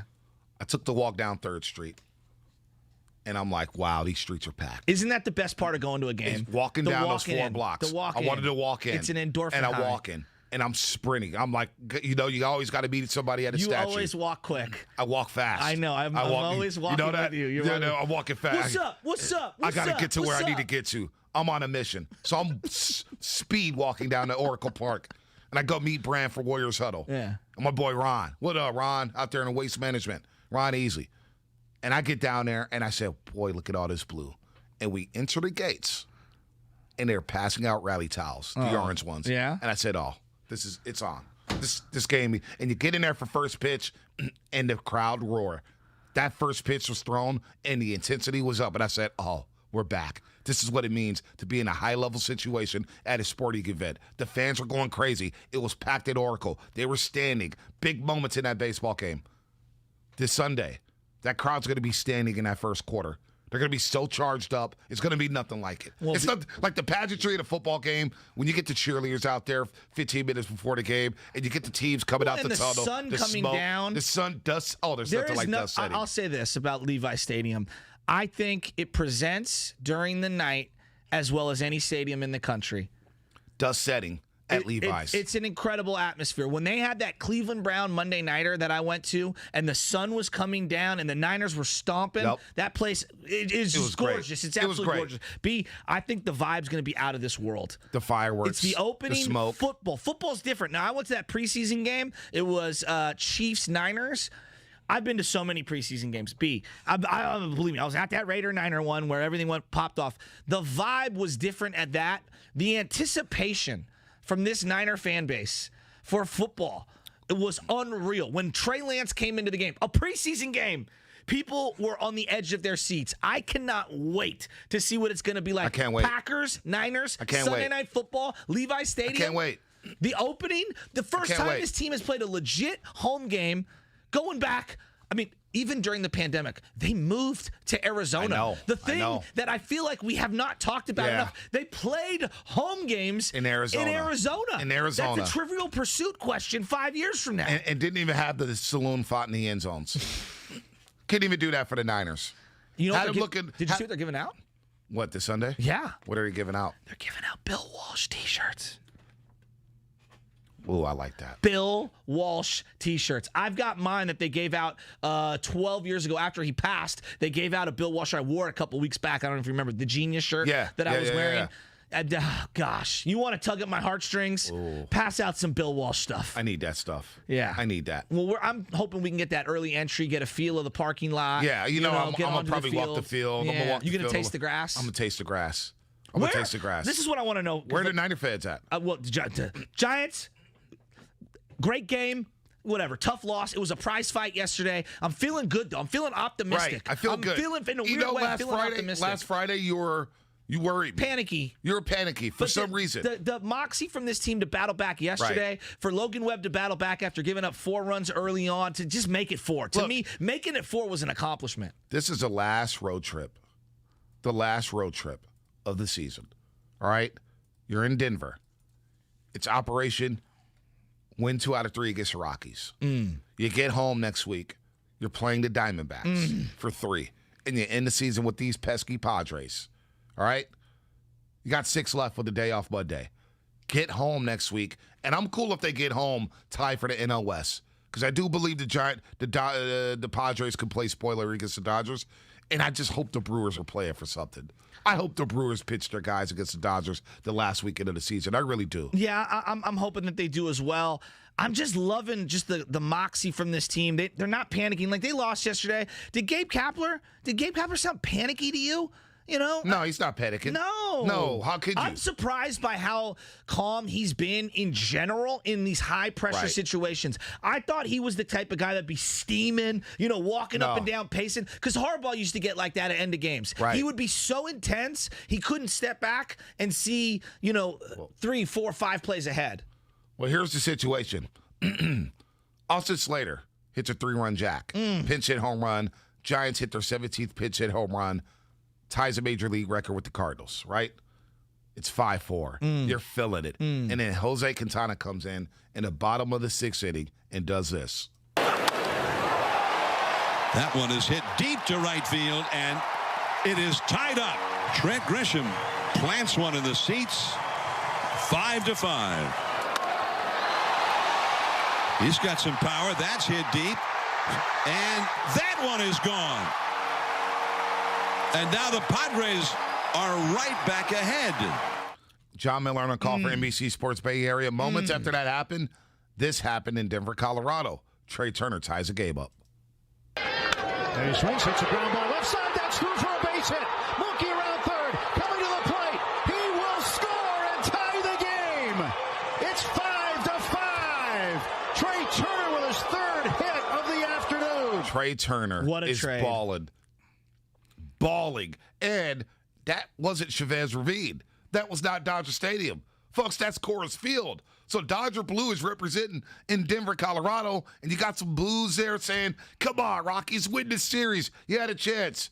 And then about 10 minutes later, as the Giants are reeling from giving up back-to-back jacks, Jose Quintana, and the Giants are trying to tie the game up, Max Muncy, remember him? Mm-hmm. That old Giant killer? Mm-hmm. Well, this is another reason why he kills the Giants. Max swings, and he hits a high drive to center field. This ball's back. This ball's gone. Daddy gone. An extra innings home run for Max Muncy. And the Dodgers, instant offense in the 10th, lead this game 7-5. Max Muncy goes yard.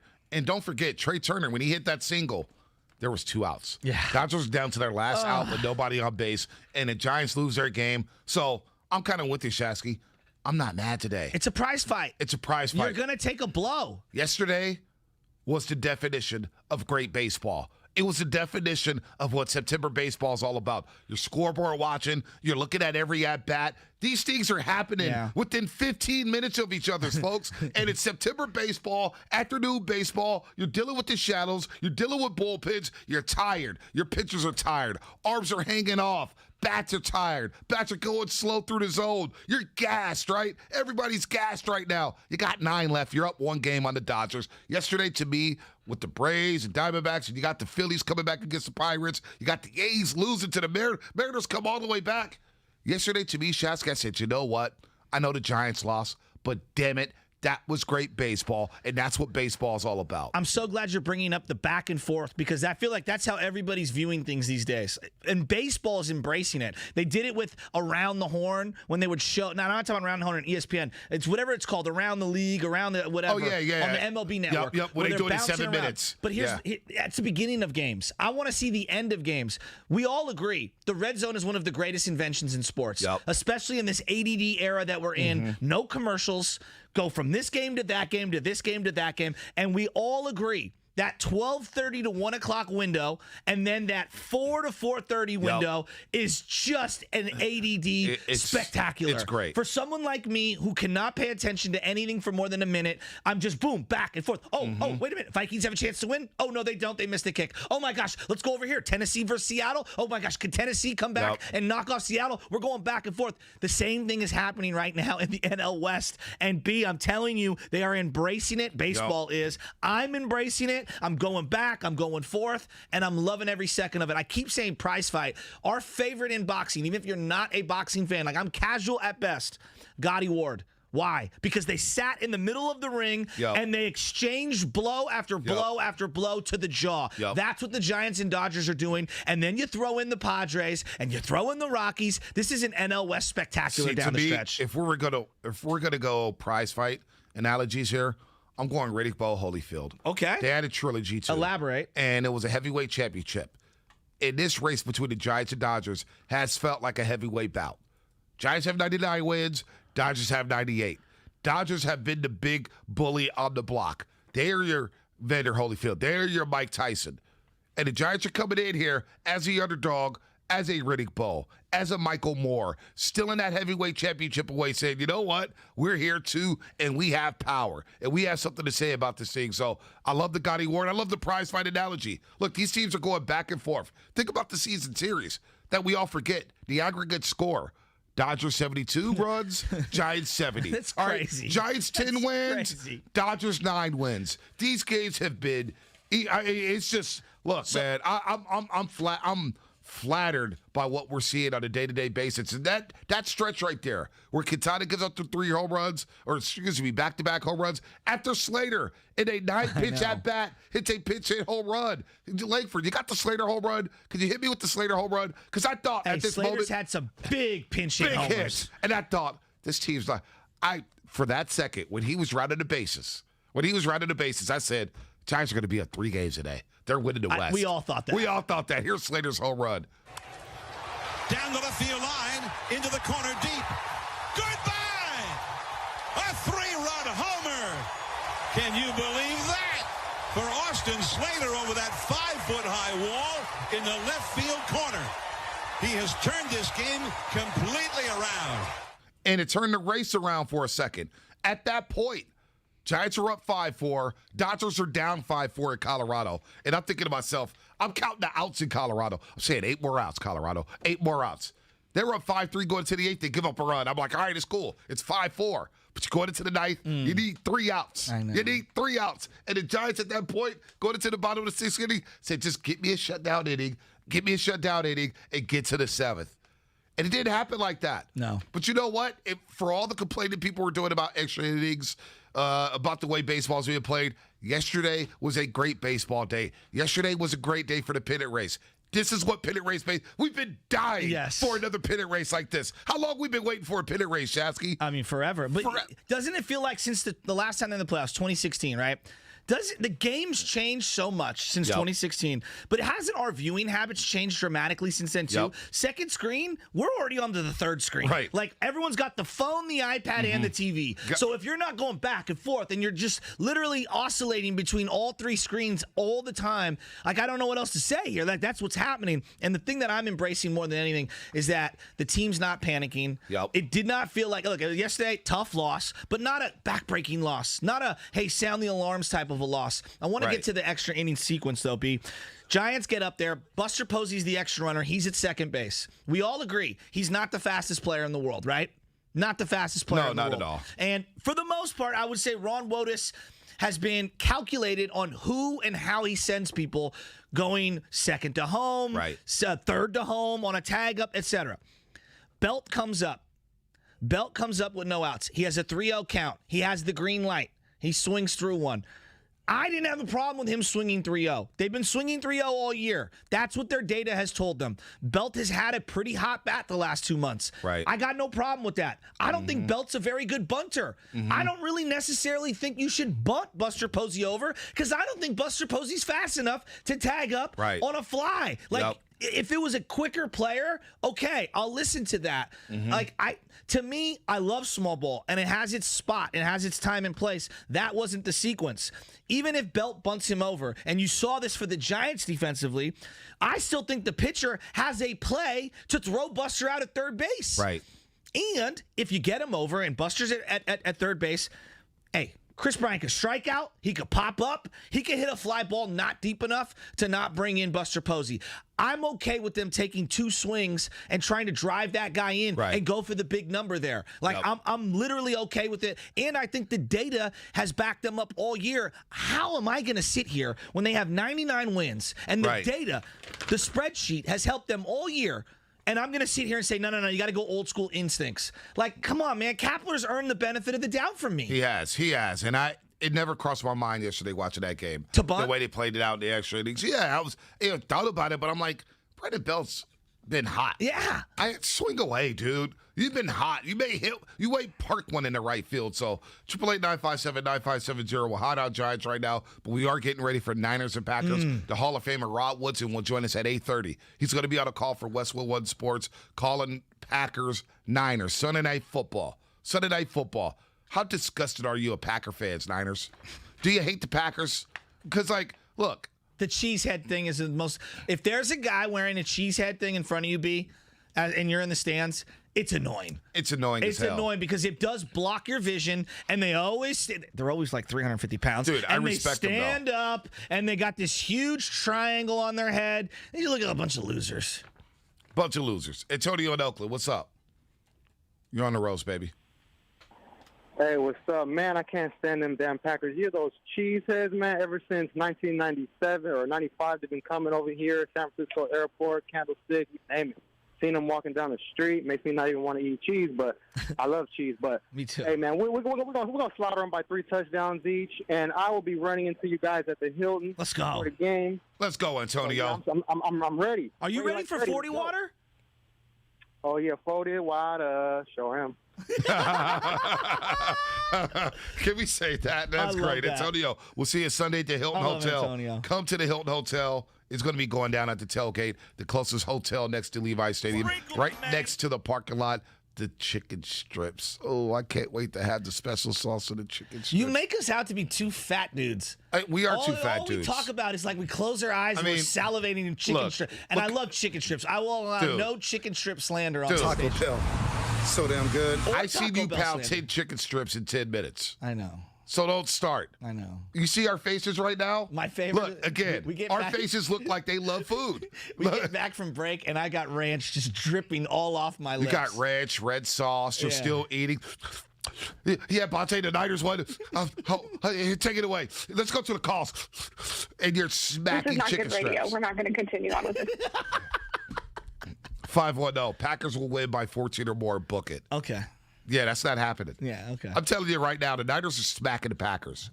We haven't talked about the quarterbacks. Is this, just 1 second. This has to be the biggest communal gathering since the pandemic, right? Yes. I mean, we've had rallies. We've had a lot of protests and things like that. 70,000? Do we think? I mean, it's going to be sold out. But I'm saying, like, this is the biggest one. Like, this is the biggest thing that our community has done since the pandemic, right? No I'm doubt. trying to think, am I By the missing way, somebody something? on Twitch, this is funny. Callie Nider. Yeah. Twitch brought to you by Xfinity. Let's be honest. Y'all got fat dude mentalities. It's kind of true. So what? I'm saying. You said you make us out to be fat guys. Embrace your fat guy mentalities. You got to tell everybody. Come on, man. I got insecurities. Come on. 888-957-9570. We like to do this every Friday. Predict the headlines Monday morning. I'm just saying it right now. I'm going with an old, basic, an oldie, but goodie. Niners shred the Chiefs. Ooh. That's the headline Monday morning. Yeah, see, that's going to be a good one. I'm going to go in the Giants' direction because they're going to Colorado. Bats come alive. That's it. Just very simple. I think this Are you going with the Giants? I am going to go with the Giants. I think they get the headlines. The Giants, the Bats have been fine. No, though. but the Bats Chris have been Bryant fine. needs Colorado right now. But, Chris Bryant needs it. He needs Chris Colorado. Bryant had one 0 for 5 day. I know, but Colorado's coming at just the right time. He's batted about 250 over the last 30 games or so. He's had like 3-4 game stretches, and then he goes a little cold. I think Colorado's coming at a perfect time for this team. They always galvanize themselves in Colorado. Which is insane when you think about the history of Colorado for this Giants team. Oh. Colorado does weird things. It's a house of horrors. And I'm not. Do you fear them more or Arizona more? I fear the Rockies. It's Coors Field. Yeah, it's Coors Field. It's Coors Field. 888-957-9570.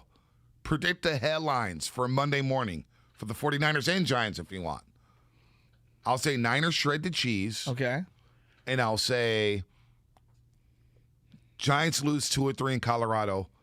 Giants lose 2 or 3 in Colorado, tied with Dodgers out west.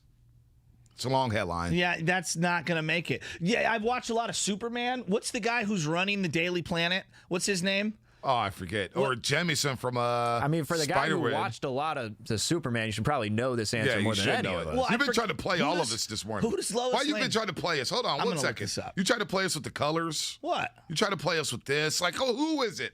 Like, you don't even know. Stop asking us what you don't know. I don't. You heard what Draymond Green said last season? It's good. It's okay to know what you don't know. Yeah, so it's okay. Perry White is the head of the Daily Planet. He ain't no Jameson from Spider-Man so and if Daily I was Bugle. Lois Lane and I was coming running in, right, and I was saying to you, Bonte, this is my headline. What was your headline? The wordy one? It's a wordy one, yeah. Let's just say Niners shred the cheese. Okay. That one, good job, Lois. Good job. Giants trip up in Denver. Tie it with Dodgers out west. Way too wordy. Yeah, no, we're going to chop that down. I used to be a headline writer. Yeah. That was not my strength in journalism. I was just going to say. I did not. True story. Writing headlines is hard. Yeah. It's the hardest thing in journalism, I believe. Giants rock the Rockies. I'm going to go with that one. They're going to sweep them. There's no question about it. They are. Sweep? Yeah, they are. And this is a big one tonight for Larry Alex Walker Wood. weekend. Alex Wood, 10 wins right now. He's going up against a guy who has not pitched since 2019. The guy, when he pitched in 2019, was 7-3 with 3-7. I've switched those up with like a 6.7 ERA. I mean, not good. They should rock the Rockies tonight. This is a big one for them. A little earlier start here on the West Coast for us.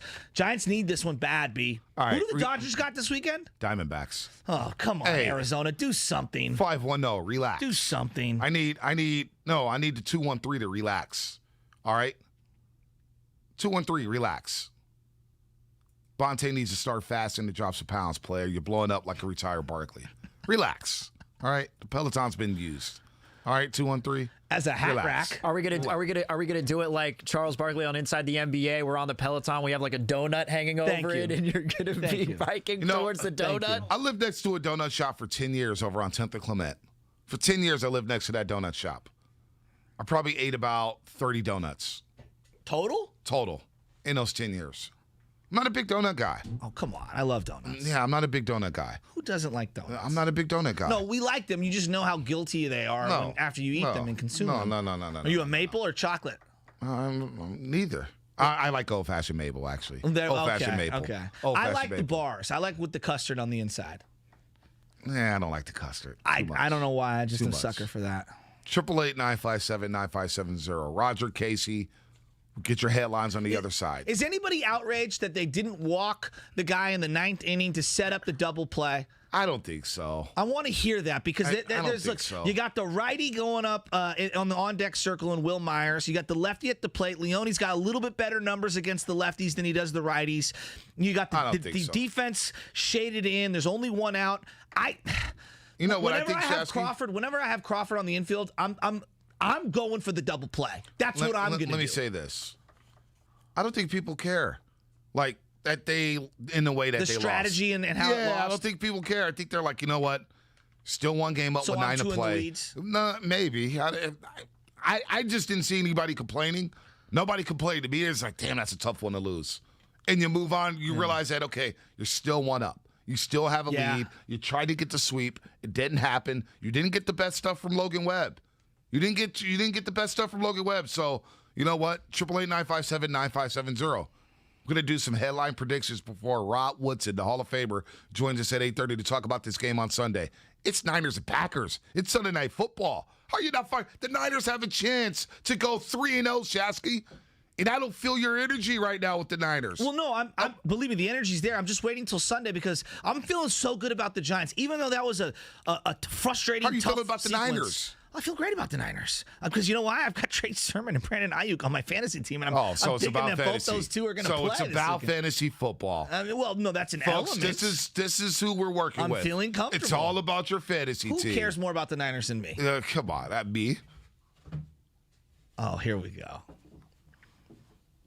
Are you serious? Oh, I'm dead serious. I think we have equal passion when it comes to the 49ers. At minimum. Roger and Casey, stay on hold. We'll get to you on the other side. 888-957-9570. And where are my bunting people at? I want to know I want to hear the case for bunting. I told you, I'm okay with them riding the data out. I'm okay with it. The data has helped them get 99 wins. Whatever data they're working on, they know that Belt and Bryant are not bunters, and Posey is not quick enough to score on a fly ball. You're tripping off of bunting. I want to hear from someone.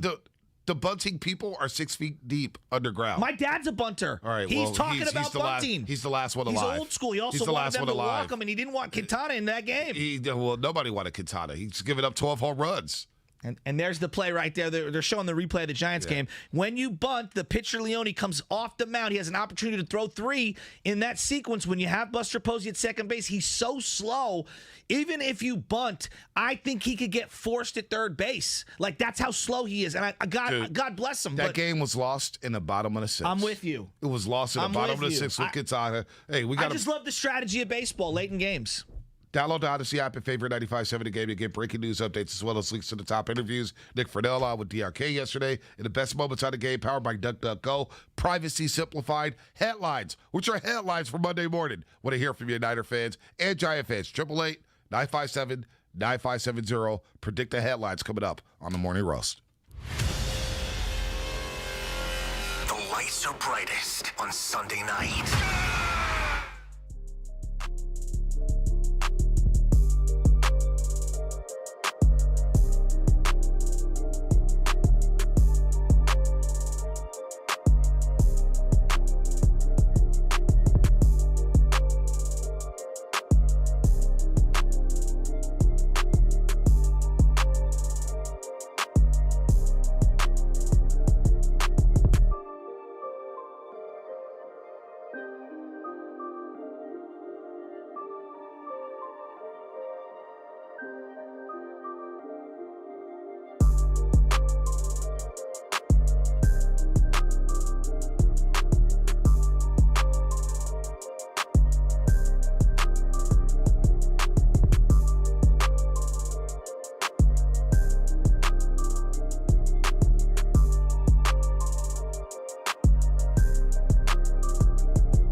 Limits selected. Subject to terms, conditions, and availability. In most states, prices vary based on how you buy. Allstate Fire and Casualty Insurance Company and affiliates, Northbrook, Illinois. Mr. Clean, Mr. Clean. So a friend told me about Mr. Clean Magic Eraser, and his exact words were, "It changed my life." I used to spend a ridiculous amount of time trying to remove tomato sauce from inside our microwave and soap scum off the bathtub. It's like seriously magic, and my secret weapon for cleaning the kitchen, bathroom, doors, and walls, and even keeping my sneakers clean. Mr. Clean Magic Eraser. Greatest invention ever. Mr. Clean, Mr. Clean, Mr. Clean. Mr. Clean Magic Eraser, the unicorn of cleaning.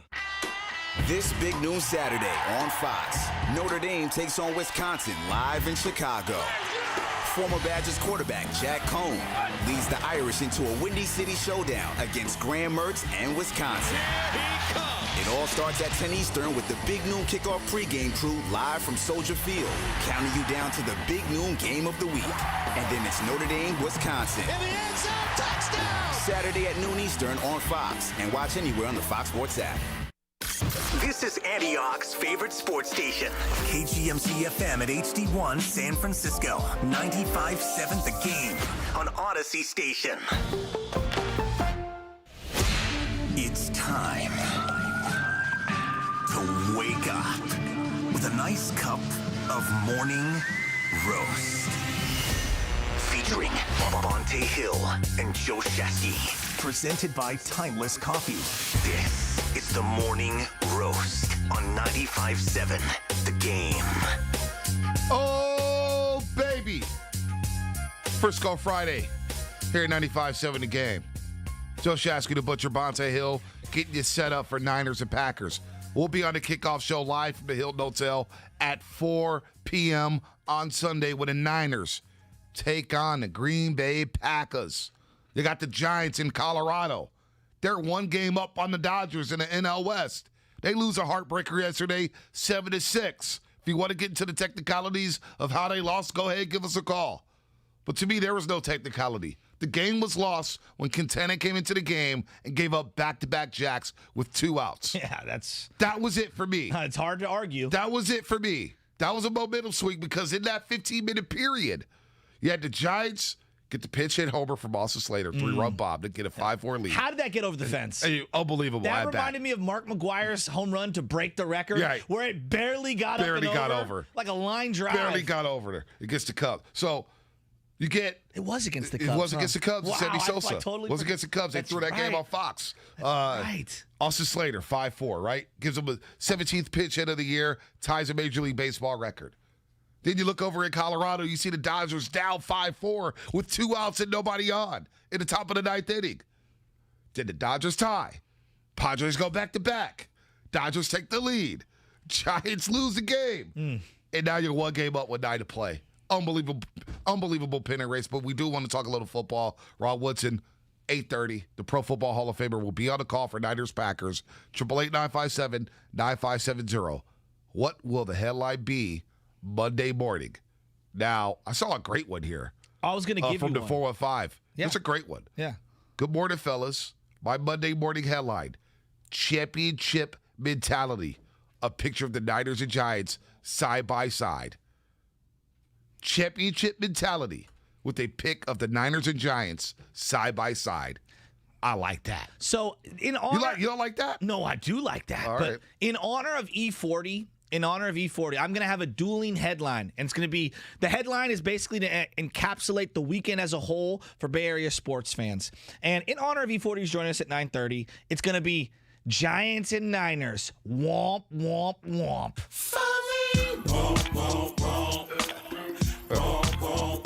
They're about to lay the smack it down on them Rockies this weekend, and you know my Niners are coming correct on those Packers. Let's go.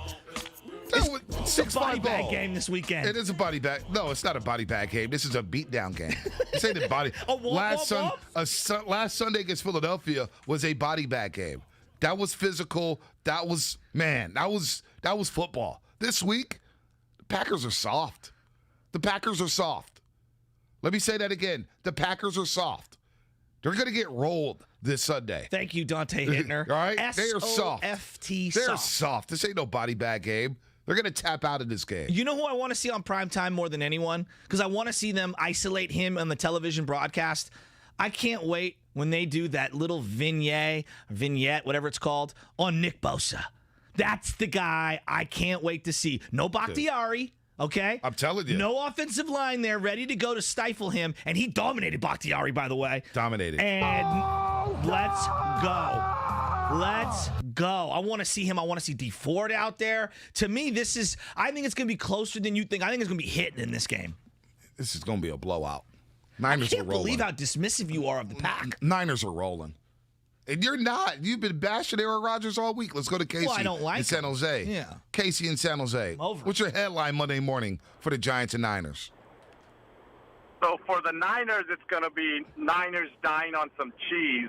And then below the fold, there's a picture of Bosa hitting Rodgers so hard, his face looks like it's about to cry, and it just says homecoming ruined. And for the Giants, the Dodgers lose 2 out of 3. But Giants lose all 3 in the extra inning because they try bunting, and it just says Giants lose altitude.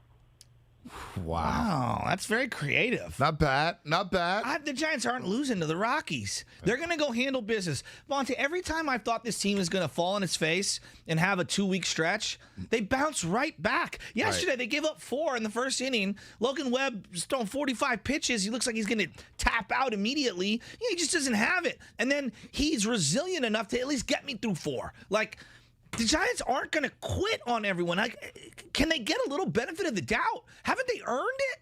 Says you. What a difference 7 days makes. Yes. Wow. They battled back in every single Padre game this week. Every one of them. They showed character this week. Tremendous character. Let me say this. It's good to have you back. I know. It's good to have you back. I'm leading that cable car. I didn't know where you were last Friday. Well, I was hanging with Marlon Man. Now I'm hanging with E40 in the front row. Oh, wow. Boom! In your face. Roger Fairfield. Oh, you got me there, buddy. Roger Fairfield. What's going on? What's up, Roger? Good morning, guys. Good morning. You guys are getting me fired up for football. I don't have anything for the Giants, but with all your passion today, I'm going to end up watching the rest of these games, these 9 games. You guys Let's go. I love it. I love it. My oldest daughter asked me for a Nick Bosa jersey last week. I got it for her. So the headline for this week is Nick Bosa hits Aaron Rodgers so many times his ponytail falls off. That's a long headline. It's a long headline. That's a really wordy headline. It's a long headline, Roger. It'll take over the entire front page. And, headlines coming at 24 font in bold letters. That's a long headline. I'm not sure that one's going to work. But I'm not going to rip the effort. Headlines are hard. I'm telling you, that was the one thing when I was on the school paper. And I was a sports editor. Which one? City College San Francisco. Okay. For the Guardsmen. I was a called sports the editor. Guardsmen? The Guardsmen. No, not paper. the Guardsmen charity that Damon Bruce likes to volunteer No, Guardsmen. No. This was the Guardsmen at City College San Francisco. Still going strong. Okay. Shout out to Juan Gonzalez, still the department chair, getting those checks. Nice. Taught it a lot. We went at it a lot of time because, obviously I was a sports editor. I was like, no, we got to have this on the front page. But, I was a sports editor up there, and whenever we went over headlines. Fonte Crumpacker. We all. Shout out to John Crumpacker, one of my mentors, actually. Don't you disrespect John Crumpacker. I used to go out to Fremont and meet him at the Chili's as a young scribe, and he used to edit my articles. And it'd be so much red ink. And he was like, look, you're getting better, buddy. You're getting better. Gave me a nice little jolt, nice little confidence boost whenever I went to go meet John Krupacker. And I would take Bart over there. That was a long, One day you could long be ride. someone. Yeah, one day I could be somebody. I could be John Krupacker. Okay, so you're writing for the Guardsman. So I'm writing for the Guardsman. And we you're would the editor. always huddle up and come up with headlines. And that was the longest process. Yeah. We sit there for like 45 minutes. No, this one fits better. And then you have to edit the paper, and you got to switch everything around to make it fit digitally. It was a process, man. Yeah. Headlines were not easy to write. Are the conference calls easier to do a headline or for you to execute and press send on a tweet? Probably send on a tweet. Yeah, that's 'cause easier. We found out last week from Anna that you like to huddle up with yourself and have a conference call and almost voice the text or tweet that you're going to put out into the ethos. Well, it's not just me. Even John Curley. He said, Bonte, I do the same thing. Producer John Curley. So it's actually normal to do that. Well, see, all I do is just hit send. I just takes just fly. Bonte, you mean when you were a water cooler boy? No, I was a columnist and I was my column. When he was the water cooler man at City College. That was the column. Shout out to Mama. I'm ready to see Aaron Rodgers with that defeatist attitude like immediately. Will you grant me this? As talented as he is a big-time front runner.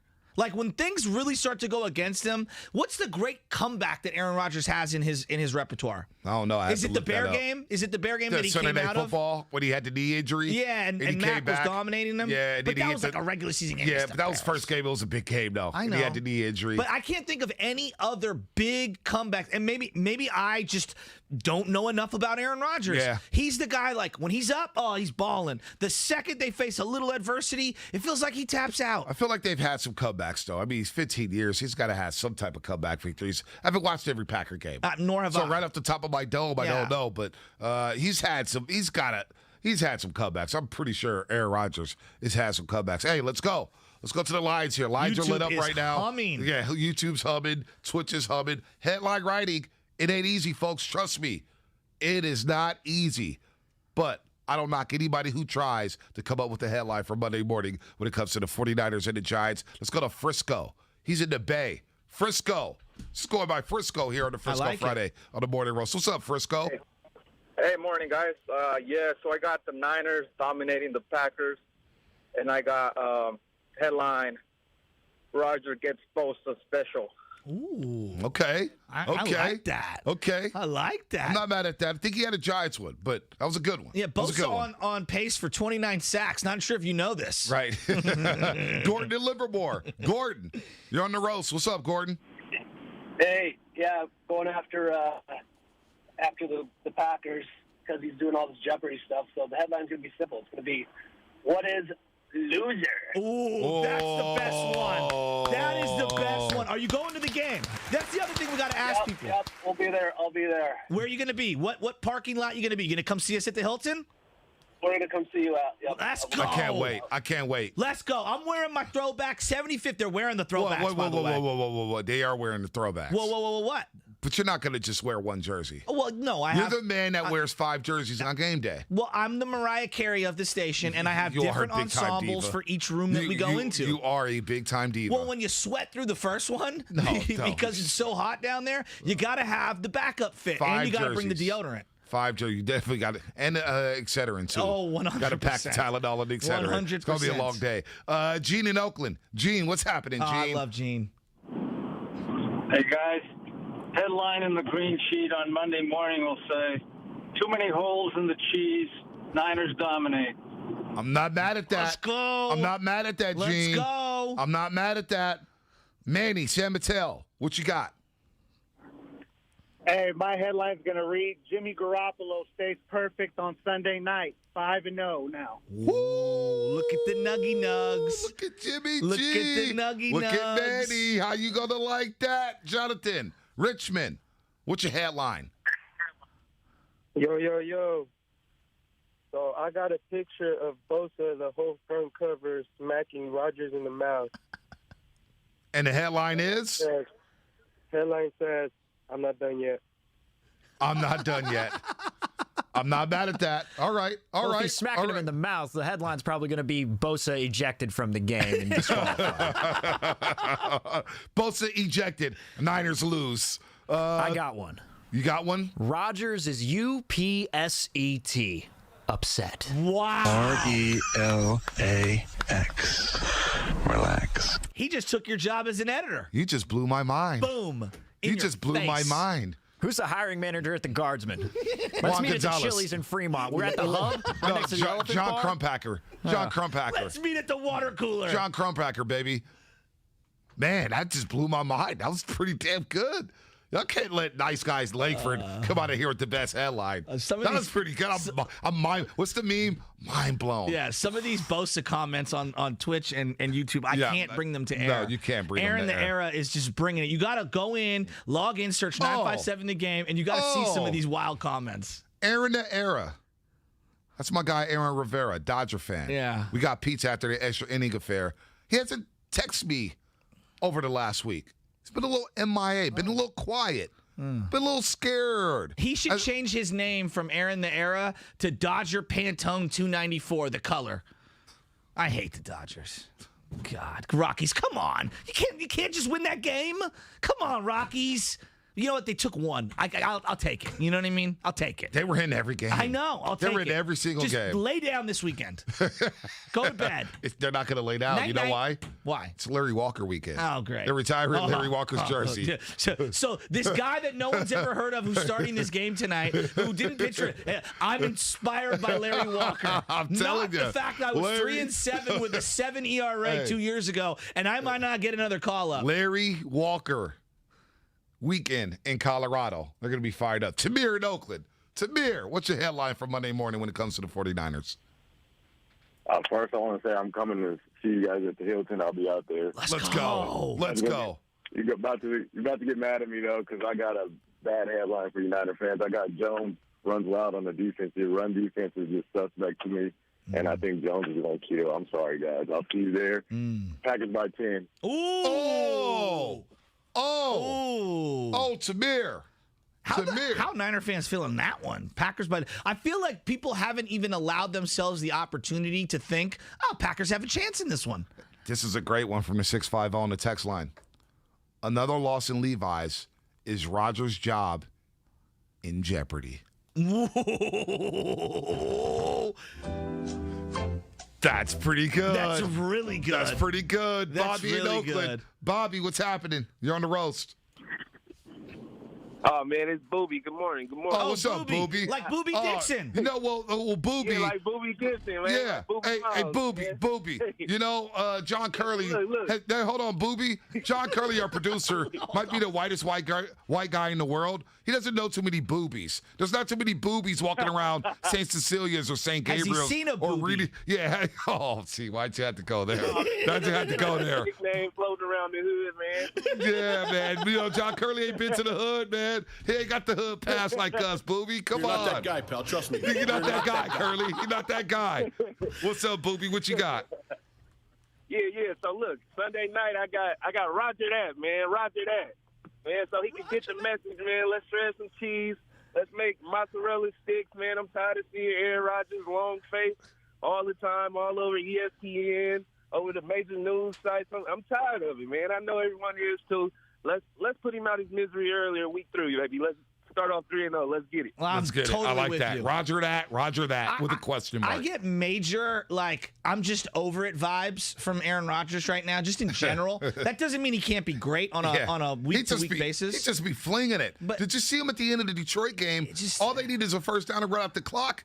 This joker goes deep. I mean, he threw a bomb. It's like, bro, who is this guy? I don't know. He's calling pass plays at the 1-yard line over and over and over again, which helped me at fantasy football because he is my quarterback. I had to take him. I just don't understand his general unhappiness in life. Like, we never file him under the Kevin Durant category in terms of just kind of miserable, but he's got a lot of Kevin Durant in him. And I also get a lot of Cody Bellinger. Just something's off vibes with him. Rick Sandoval on YouTube. Rodgers' arm looks like string cheese against Niners D. I'm not mad at that. How about this one from Aaron the Era, your boy on Twitch? Mr. Rogers' bad day in the neighborhood. It's not bad. Are you going to wear a sweater this weekend? No, it'd be too hot. Yeah? It'd be too hot. Guru did that one time when we went down to Levi's. Yeah, he got cooked. Yeah, he melted. Yeah, he was. It was 100 degrees, and he was wearing a Bill Cosby Argyle sweater. How did it show? Huxtable? Daryl Huxtable? Yeah, dude, he was showing his age that day. Oh, boy, Guru. Dude, come on. Why drive-bys? What you doing? This drive-bys. You're the king of the drive-by. Yeah, well. You are the dudes and boys in the hood. No, menace to society. I'm the guy in the Bulls hat. Oh, you the one who shot Cade? Yeah. No, that's boys in the hood. Oh, with the yeah. Bulls What hat. am I thinking? Yeah. You're mixing them up. Society is at the end. When they were going to move to Kansas. I'm Aisha's cousin partner. They were going to move to Kansas and Menace to Society. Exactly. Kane was about to get out of there with Jada Pinkett, and Kane got lit up. That's what it was. Got lit up. That's what it was. Yeah, so Pam and Hercules. Pam, what's happening? As we go deep into 90s movies from the Singletons. Gangster movies yeah, like that. And the Hopefully, Hugheses. hey, kids, sorry, that's not Disney with Dad. These are not Disney movies we're talking category. about. Yeah, different genre.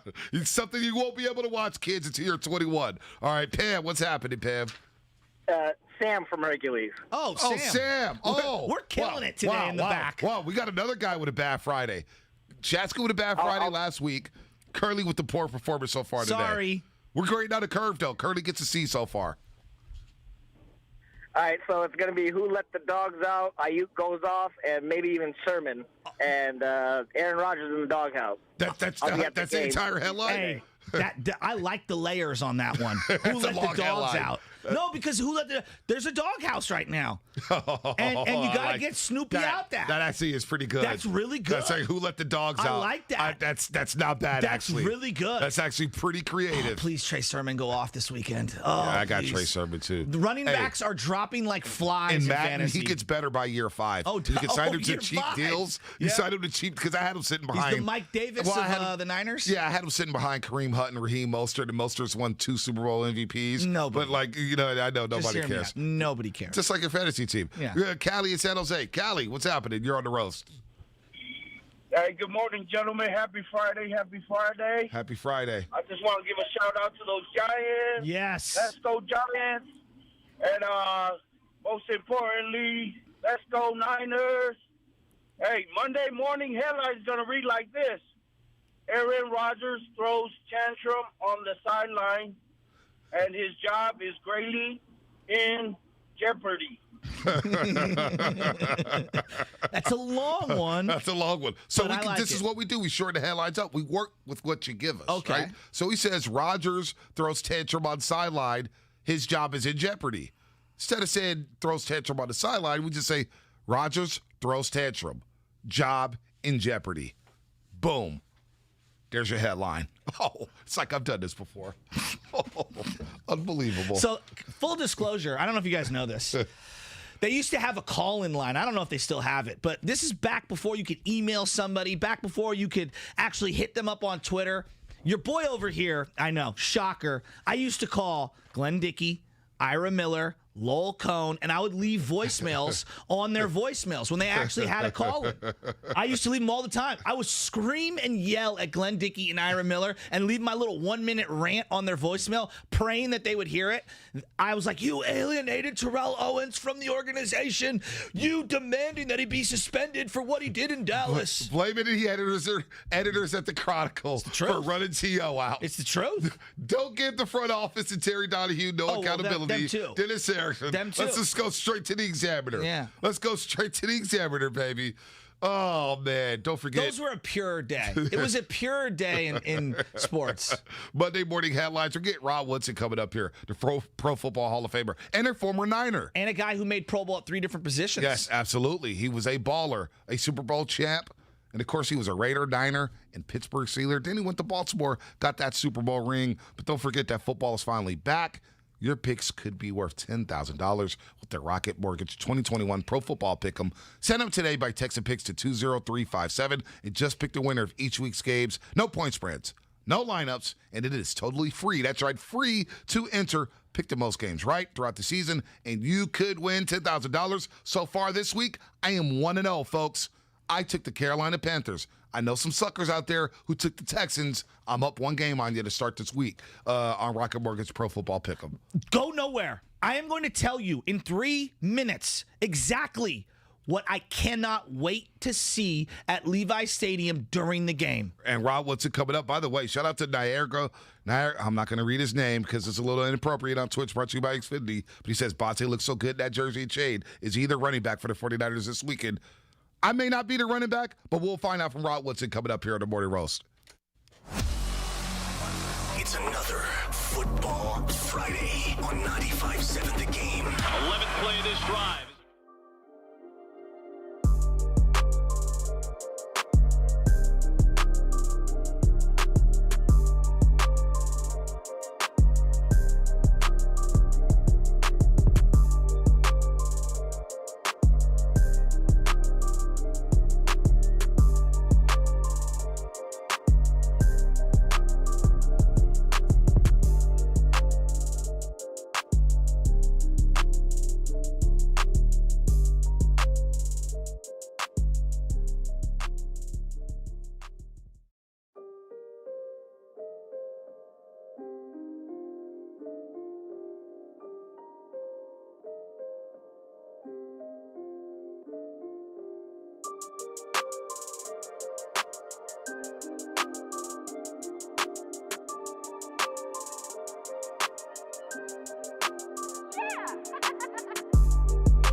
And I believe we have made the connection with the Hall of Famer. He'll be out here in the Bay Area for Westwood One Sunday, calling the action.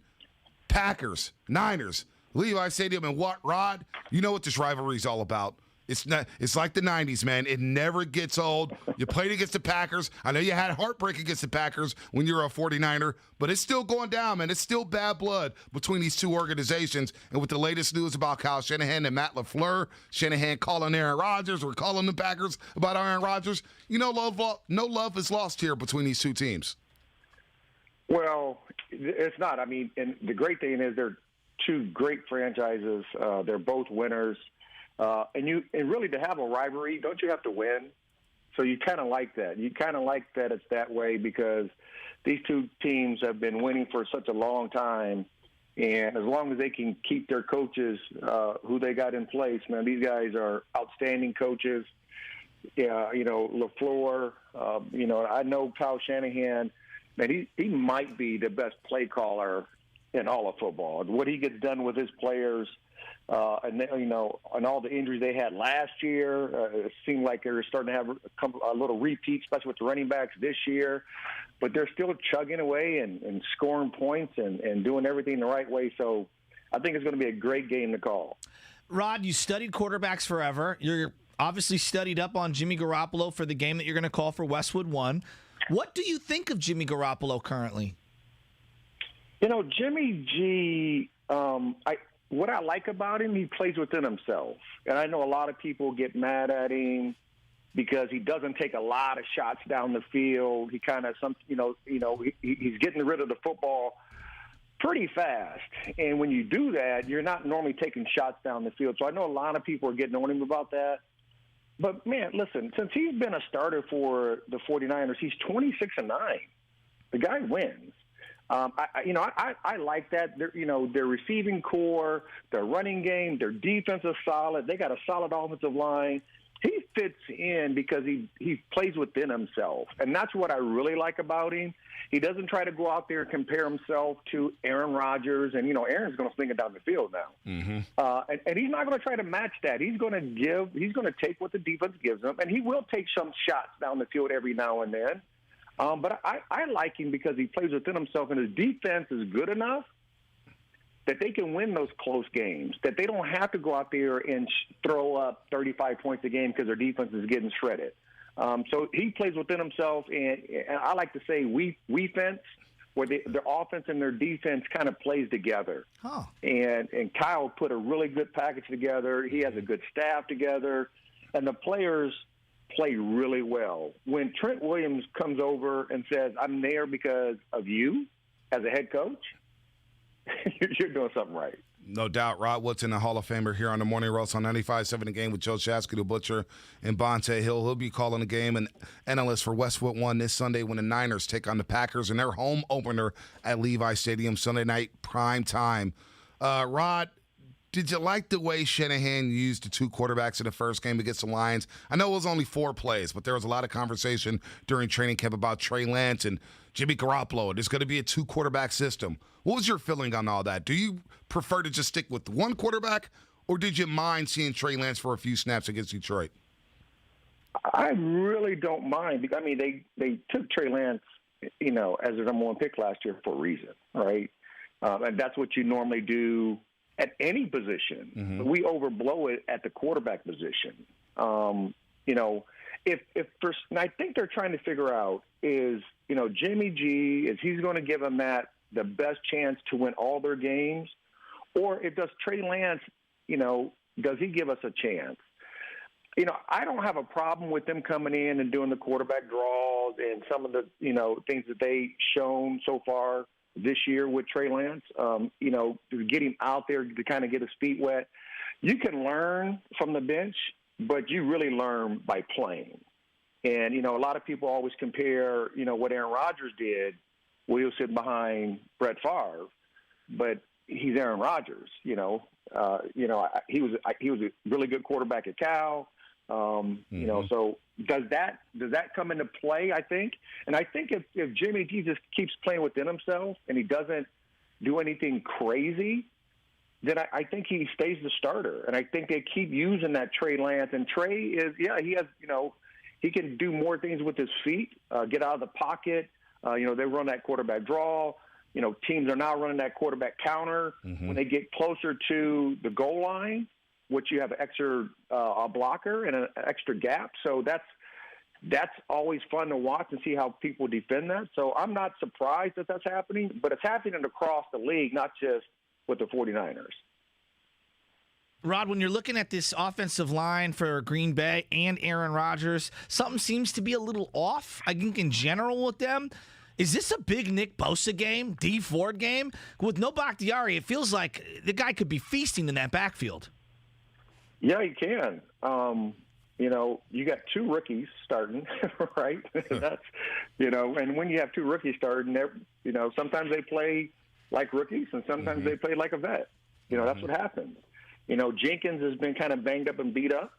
He had the ankle sprains where he didn't practice earlier this week.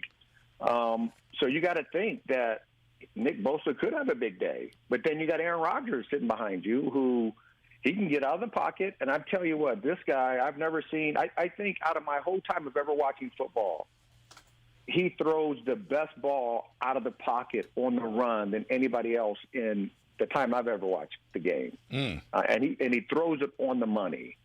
And, so getting him out of the pocket, you a lot of times you want to get some of these quarterbacks out of the pocket. Like Tom Brady, you want to get him out of the pocket, right? Because Tom Brady can't run. But Aaron Rodgers, you get him out of the pocket, and he's still slinging that thing down the field. So it could be a big week, not just for Nick, but all the defensive front. Because when I look at the 49ers and their makeup, their defensive front is solid. Their offensive front is solid. Their secondary, their linebackers, they might have the best middle linebacker in football and Warner, and their secondary solid. Their receiving core, obviously, Moser, or not the receiving core, but the running back core, Moser getting hurt. But, Elijah Mitchell, he looked the part. I don't know what Sermon's going to look like, but Elijah Mitchell looks the part for this football team and what Kyle Shanahan wants to accomplish. And then Debo just keeps Deboing everybody. Yeah, Debo's been special. He is. I mean, he's so underrated. People like when they talk about best receivers in the league, nobody even mentions his name. But when you watch this film, this dude is making plays after play after play after play, and he keeps Deboing everybody, and nobody really says anything about him. How do you stop him, Rod? You played against so many different receivers. He's so physical. You can't just jam him. Yeah, he's not a big guy where he's going to try to go over the top every time, but he fights for contested balls over the middle. How do you slow him down as a DB? Listen, he is 6 foot 215, right? That's solid. that's a solid football player. And he reminds me of Chris Carter, because Chris Carter was very physical at the line of scrimmage. He would grab you as a defender and sling you. And Debo does the same thing, but Debo's quicker than Chris in and out of his breaks. Interesting. And when he touches the ball on the run, he can make big plays. And it's hard to get him down by one player in space because he is so physical. He is so strong. And an arm tackle from a DB, and most of these corners, in the league are, maybe 5'10-ish, maybe 185, maybe 190. So he has 20 pounds on him. So he's stronger than these guys, bigger than they are.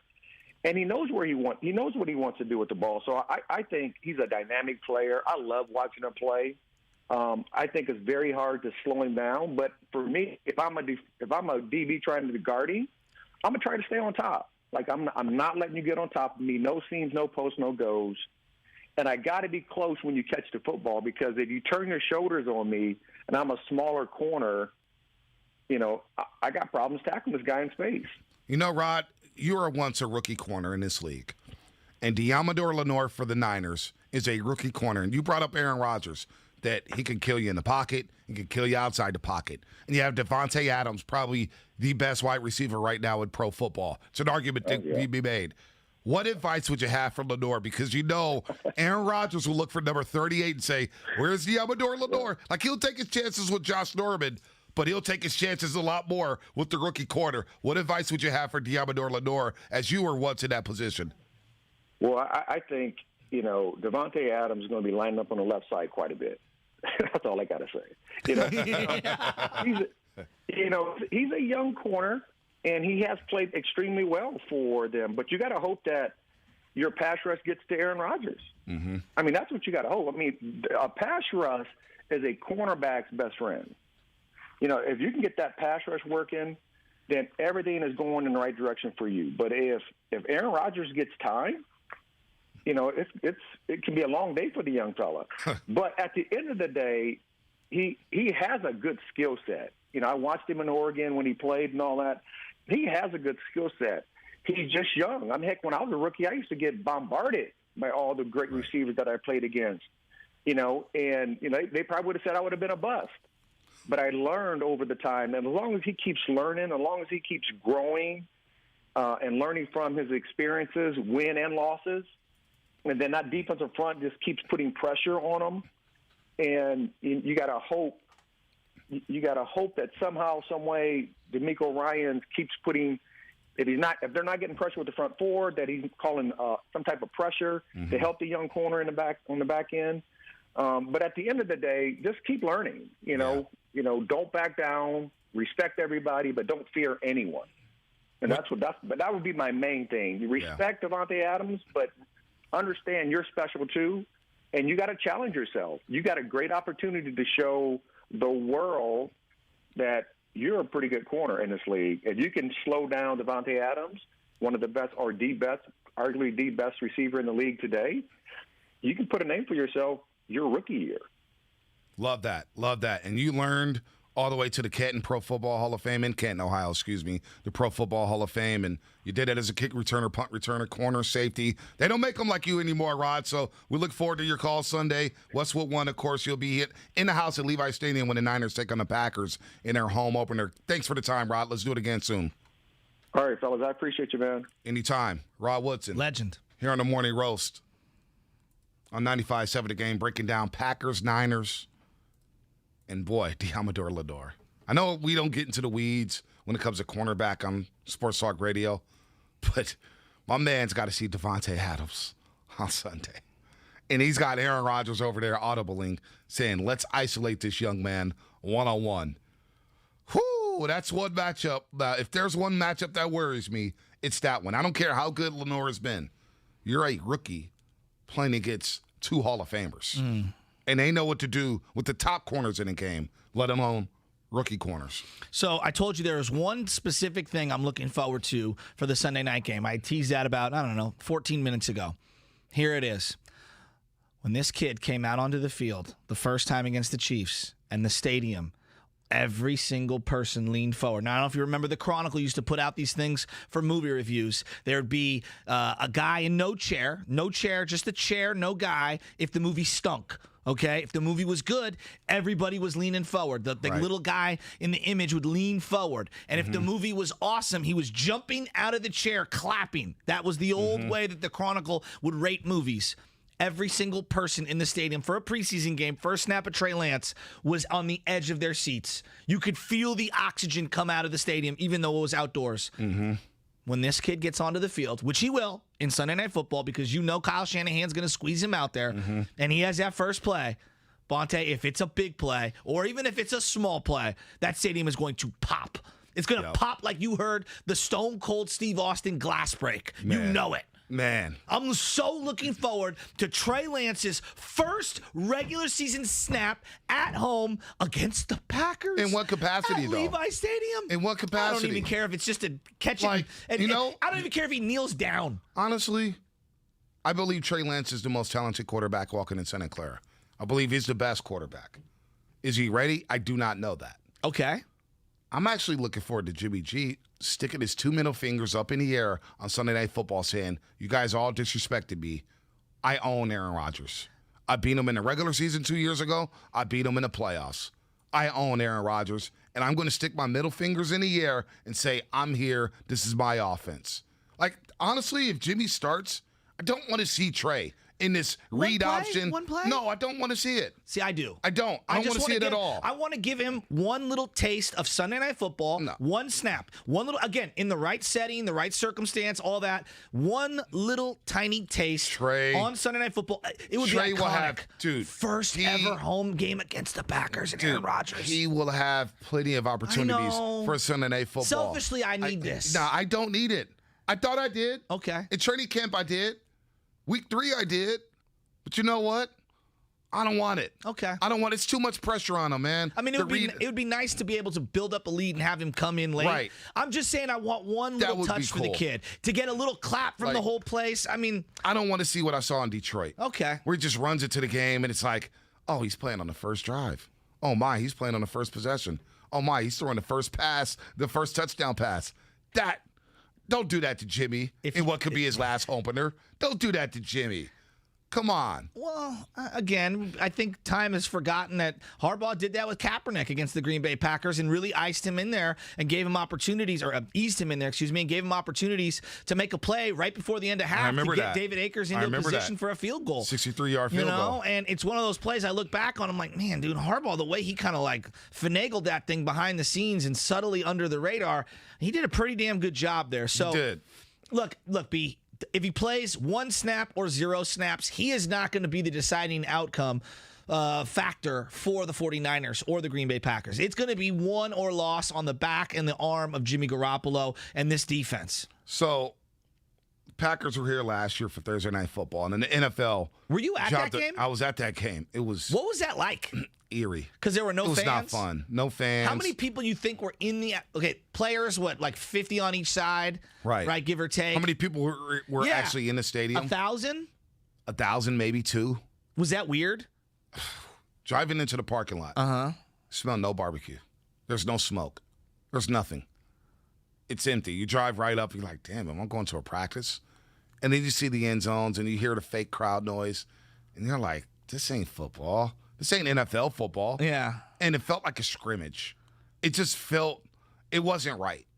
It was not right. So were you in the press box for that game? Yeah, I was in the press box. Oh, man, that's interesting. It's I'm just so excited. Wow. I keep bringing this up, but it feels like the first, and it is, big communal gathering for everyone in the Bay Area. No, the Giants-Dodgers, I think, was huge. You might have twice the capacity. You're dismissing something. What? The Bay Bridge series. Good call. Bay Bridge series was lit. Okay. Bay Bridge series was I'll lit. Stand down. Yeah, Bay Bridge series was lit. That was like, oh, the Bay's back. Okay. The Bay's back. And it was fired up out there. Now, we got into something yesterday since you're talking about Jimmy Garoppolo and whether or not you want to see Trey Lance. During the draft, about 5 hours before the draft, there was Adam Schefter tweeting, hey, by the way, is Adam Schefter going to write another article about the Niners this week that has nothing but fluff? I mean, he's 2 for 2. See if he can make it 3 for 3. But Adam Schefter of ESPN tweeted out right on draft day, Aaron Rodgers told the Packers he's never going to play another game with them. And he's on the block.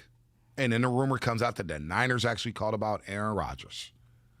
And we had the conversation, like, no, give me Trey Lance. I don't want Rodgers. And I was like, you know what? This team is ready to win a Super Bowl. Go get me Rodgers. I know what I'm getting from him. I don't know what I'm getting from Trey. Well, Michael Silver, NFL Network, of course. Now he works for the Washington Professional Football Team, which is a really, kind of weird job for him. Like, what is he doing with Washington? I'm just not a big. I think he's a great reporter in terms of getting information. I think the way he goes about it is extremely smug and off-putting, but he's great at what he does. So I'm very conflicted whenever we bring his name up.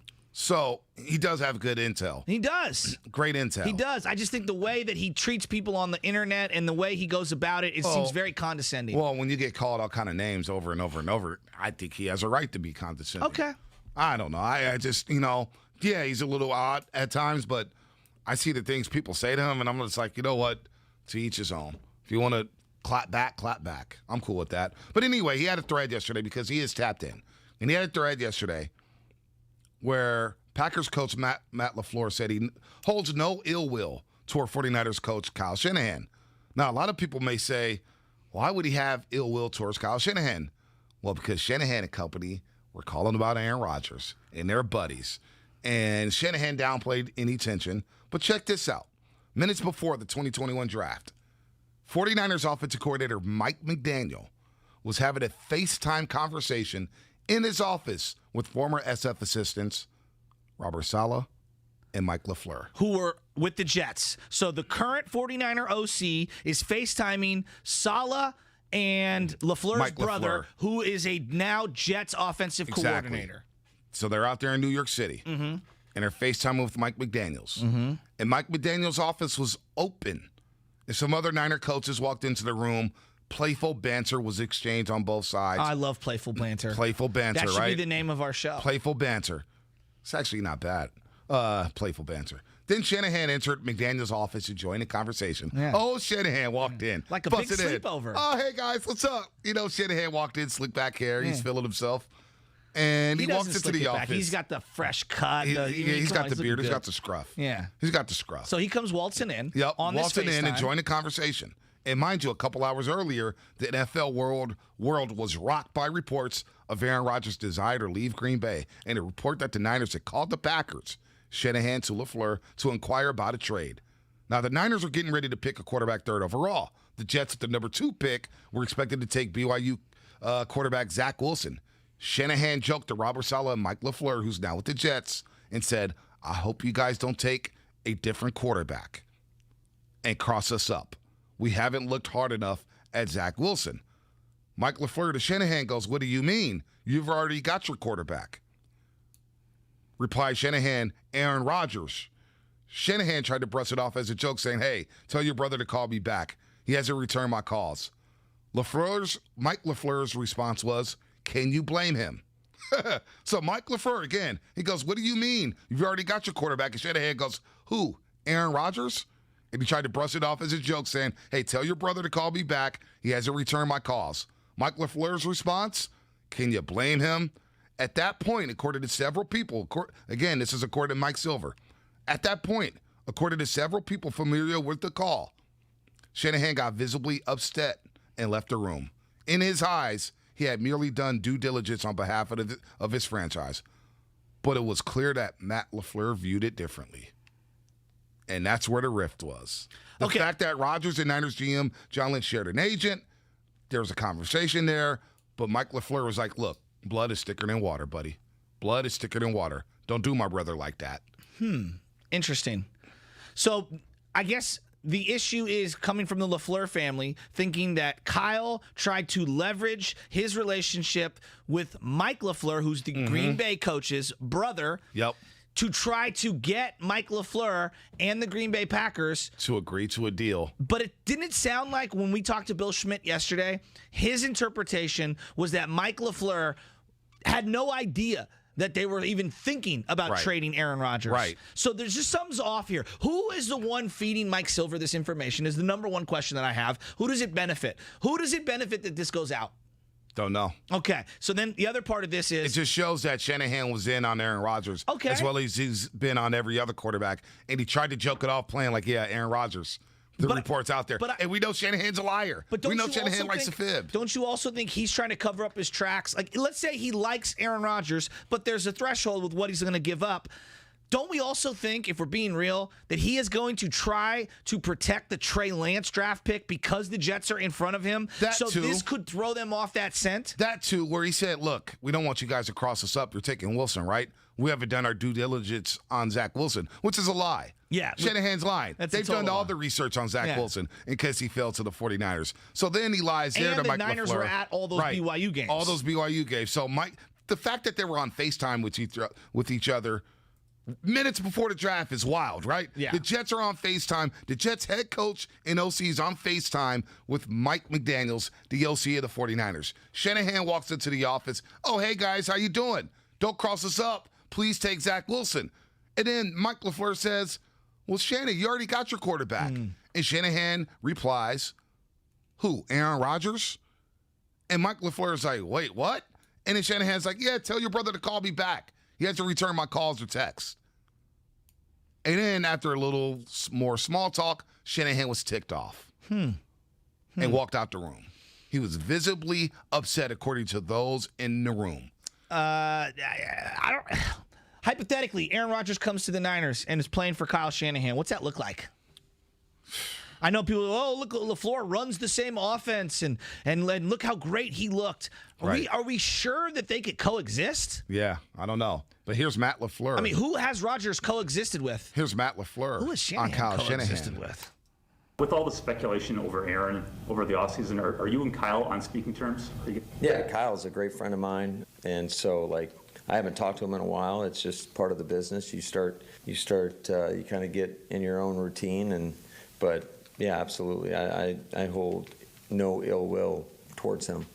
No ill will towards him. If you watch the video, he kind of gulps. Langford, can you get in and explain? Yes, I actually am a lying expert now because I did a Google search for a couple of minutes ago about signs that you're lying. And in every ranking, there's the first one is you clear your throat or you swallow, depending because the saliva, it all has to do with adrenaline. There's a reason that they do it. And right at the end, Matt LaFleur with a gulp. Yeah, we're okay, friends. There's no ill will. Why did he have to say that? Hey, Steven. What's the ill will about? Steven. You're doing a good job. Did I do that? My bad. No, I was doing the gulp to give away that I was lying. Dude, he was trying to get Aaron Rodgers and trying to talk to Matt LaFleur. There's no doubt Shanahan was in on that minutes before the draft.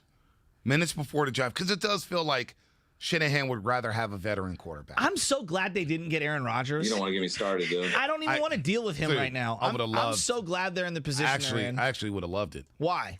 He's a great quarterback.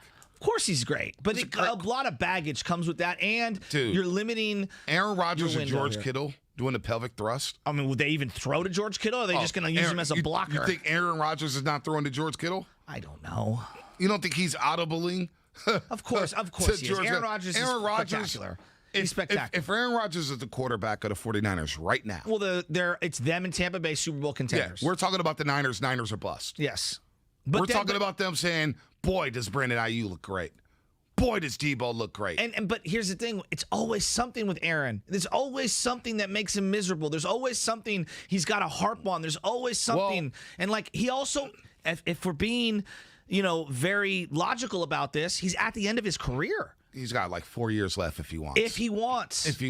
And if he came out here to San Francisco, and he's you think about where he played JUCO ball at Butte, and he's from up in that area, helping out with the fires, donating money to all the restaurants, which is a very good deed nobody talks about when it comes to Aaron Rodgers. Then on the flip side, after the Paradise Fires. And then on the flip side, you're close to L.A. If you want to go host Jeopardy, I almost said Jeopardy. You can go down there and host Jeopardy. Well, they only film it for 2 weeks, and then they rack up all the videos, and then they release them throughout the year. So, boom. I don't think Aaron Rodgers is miserable. If Aaron Rodgers is the quarterback of the 49ers right now, you're saying, we're talking about Aaron Rodgers lighting up his former team right now. When was the last time he was happy? I don't know. You got to ask Aaron Rodgers that. We got the big show coming up. We can ask them that. Okay. The Wendy's big show coming up in 5 minutes. 12:50 a.m. The Fan. Yeah, explain to the people that are just getting in right now. Steve Sparky Pfeiffer, Gary the Mule Ellerson. Oh, the Mule. The Mule. As Green in Bay Hall of Famer. The Clint Eastwood movie at the end. That was kind of sad. Yeah. I really regret buying. Of course you would buy that terrible movie. Leroy Butler. And what happens here is we're going to simulcast. We're going to bring them onto our show. Oh. And we're going to talk Packers, Niners. And I've done this before with Steiny and Goo, where we brought these guys in and we talk a little trash. Although, I got to say, Steiny and Goo, I know you're out there listening. Y'all went out like suckers with the simulcast. I was the only one talking trash if I have the Niners. I was talking trash to Leroy Butler. Oh. It was like, oh, hey, guys, you guys have a good team. And I'm sitting there, you guys stink. Melt the cheese. Leroy, you stole something from us in the 90s. You know, I'm emptying the clip. Oh, I want to see you do that today. I always go to war. Well, today I'm going to give you the sword. My guys didn't go to war with me. Yeah. I was left getting mollywopped. All right. You know? You'll be King Arthur. I'm going to be one of your knights of the round table. You know what? You need this. You need to talk to trash. I'm undefeated this year. No, I mean Philly took a massive L. I took down Howard Eskin and some guy E-Rock that no one's ever heard of that the boss hyped up and came on and just like pooped himself. How disappointing was that? I mean, I hope Green Bay comes a little tighter than that. You're now listening to 95.7 The Game, KGMZ FM and HD1 San Francisco and the Odyssey Station. So that was a long-winded thread by Mike Silver. I get it. Yeah, it can be confusing if you're out there. But let's summarize. To summarize is this. Summarize it. The Niners and the Jets coaches, who used to be Niner coaches, were FaceTiming each other. One of those guys happens to be the brother of the Green Bay coach. They walk in, Shanahan does, and he says, hey, tell your brother to hit me up. It's like when someone owes you money. No doubt. Tell your brother he owes me money. Hit me up. Jumped in on a conversation with Mike McDaniels. Said, oh, if you guys don't take Zach Wilson, you're going to screw us up here. So he's already throwing smoke bombs and gets his former coaches, Robert Saleh and Mike LaFleur. Shanahan don't seem like a guy who keeps friends around for too long. When somebody owed you something and they went ghosting on you, meaning they didn't return any of your messages, now you could just find them. It's the internet. You find anyone, I'm following your Instagrams, this, that, and the other.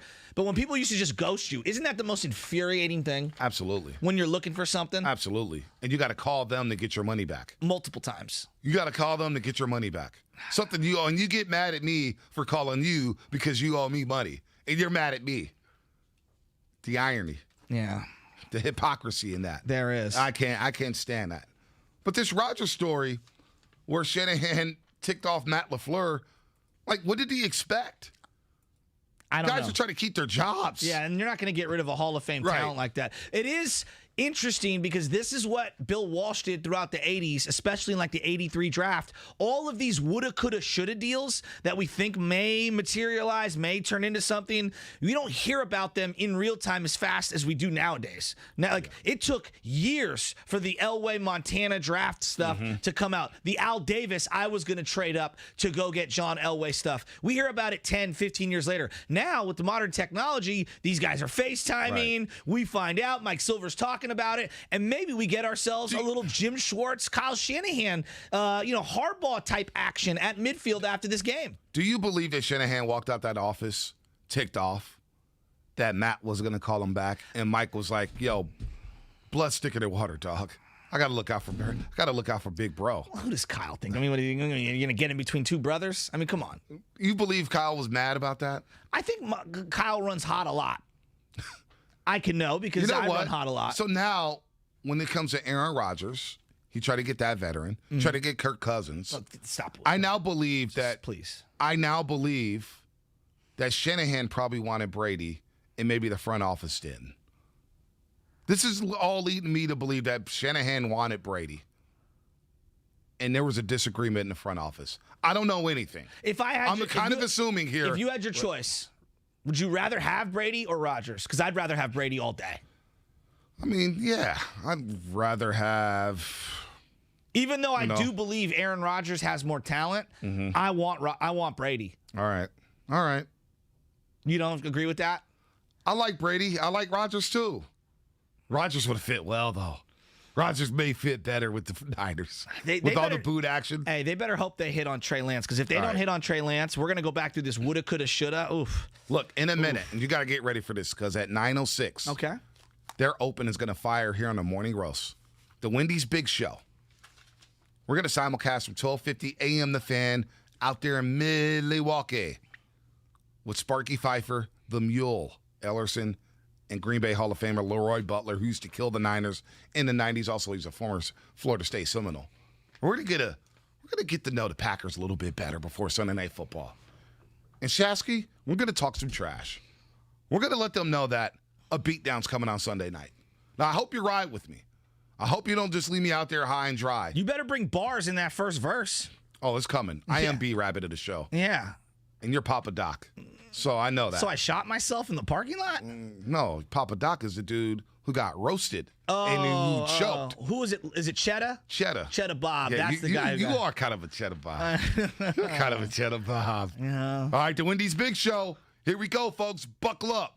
We will represent right here on the Morning Roast. 7, 6, 5, 4. Here we go, Roger. Border to Border, the best radio show in the state of Wisconsin. Voted on by the Wisconsin Broadcasters Association. The award-winning Wendy's Big Show. Let's get ready to rock. Let's get ready to rock. Oh. Let's get ready to rumble. Let's go rumble. The Wendy's Big Show. Showtime, baby. Showtime. This is the Wendy's Big Show with Steve Sparky Pfeiffer, former Badger and Packers running back Gary Ellerson, and the inventor of the Lambeau Leap, Leroy Butler. Well, it's the Big Show. This might be the longest intro in radio history. Don't be jealous. That is a 90-second intro. Come on, Sparky. B, hella white. Oh, hella white. Sparky. How did Leroy Butler approve that? Almost want to take his shield off the Florida State helmet. Leroy, what's going on? The mule. Ellerson, come on. Hey, listen here. Don't bring up Florida State to Leroy. There's no need for cheers at this point in the game. That program's done. That program's done. I don't think Dion can save it. I don't think you could save it, Leroy. And Wisconsin, let's be real. They're going to Chicago, and Notre Dame's going to kick their ass this weekend.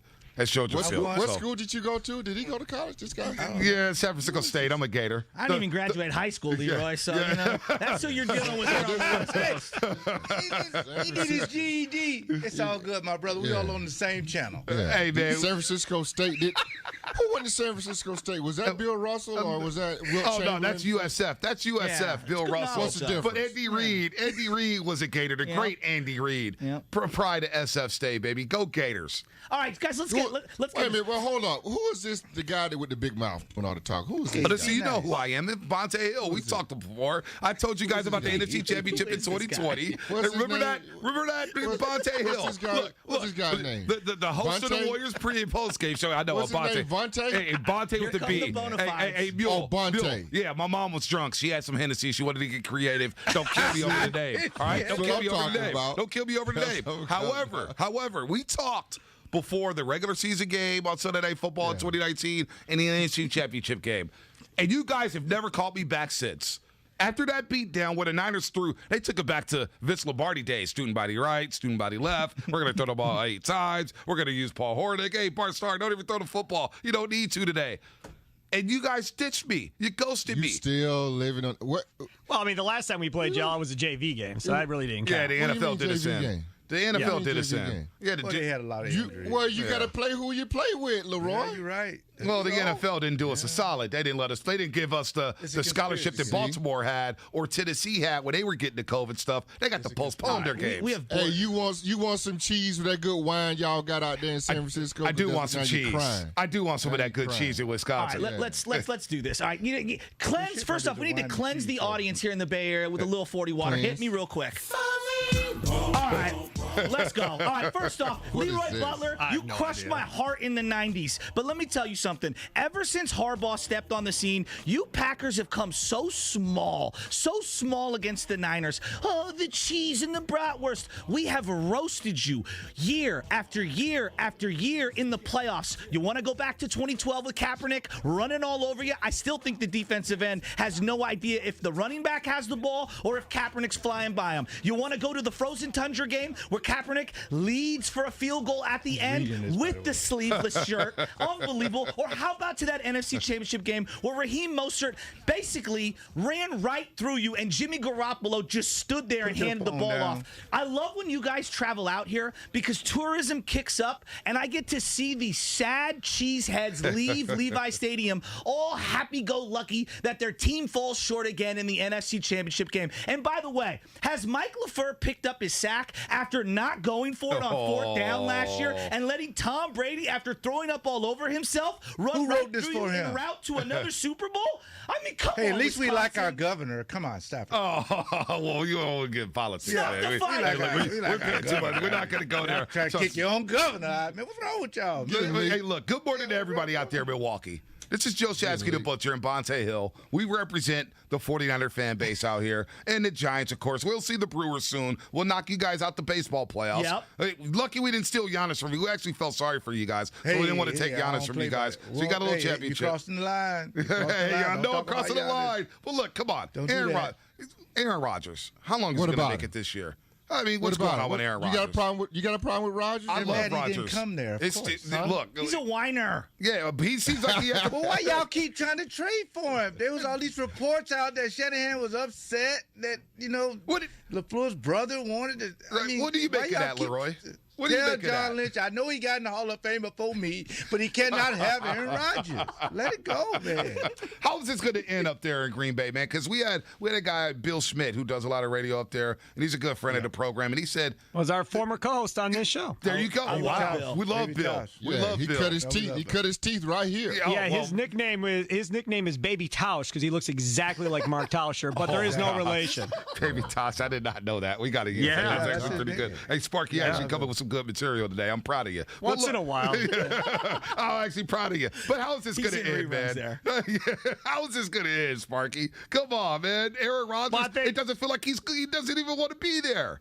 Well, I think it ends with the Super Bowl championship with Aaron Rodgers at the end, and then they give him an extension, and he's here, and Jordan Love gets moved. That's probably how it ends. I mean, they're winning the Super Bowl. I don't think there's any doubt about that whatsoever at this point. This defense will get better, obviously, as the season goes on. Rodgers will play at an MVP level again. You'll see that on Sunday night.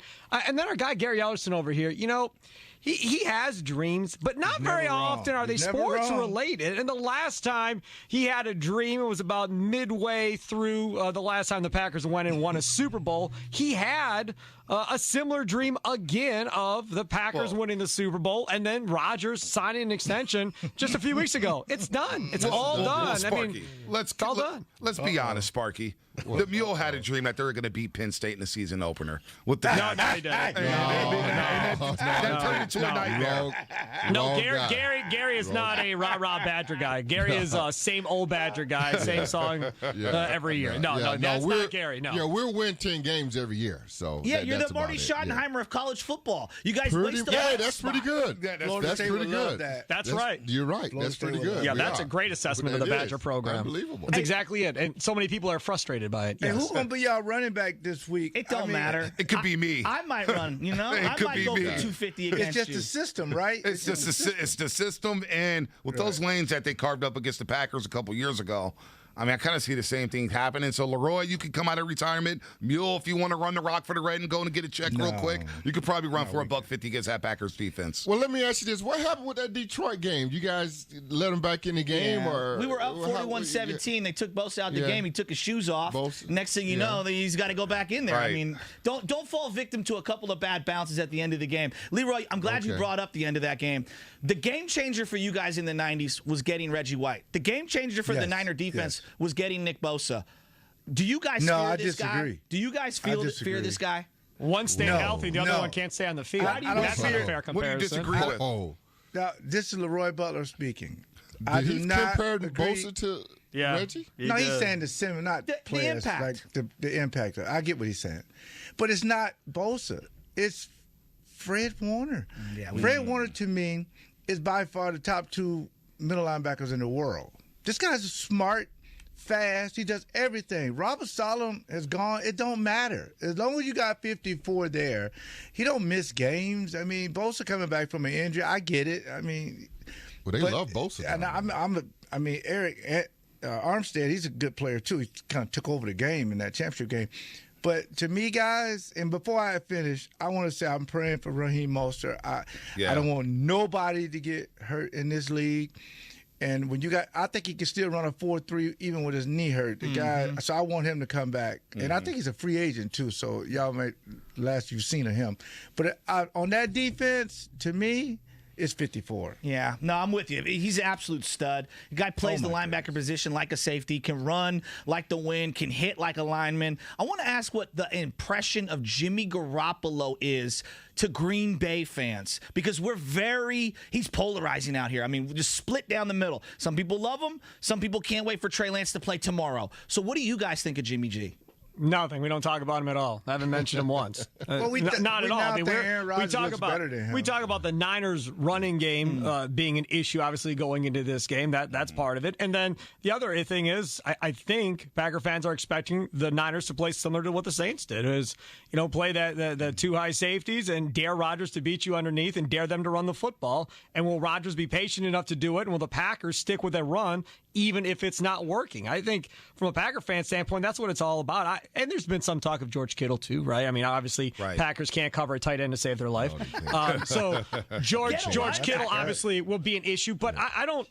He'll get hurt during the second quarter. Yeah, Garoppolo doesn't get into the conversation, game week like you would if you're facing a Brady or a Mahomes and being fearful. I think he's fearful of Garoppolo. He's all right. He's a quarterback. Lynch don't even like the guy that took a quarterback number 4. Yeah, look, come on, man. Hey, look, there's no secret. If you love a guy, why would you do that? Hey, they flirted with Matt Stafford, Deshaun Watson, Tom Brady, Aaron Rodgers, who else? Kirk Cousins, for crying out loud. Kirk Cousins was Teddy Bridgewater. I mean, they talked to everybody. So there's no Sam Darnold. They flirted with everybody and told Jimmy, and poor Jimmy's got to be a nice guy and a professional. I'm like, Jimmy, stick your middle fingers up in the air and do something about this, man.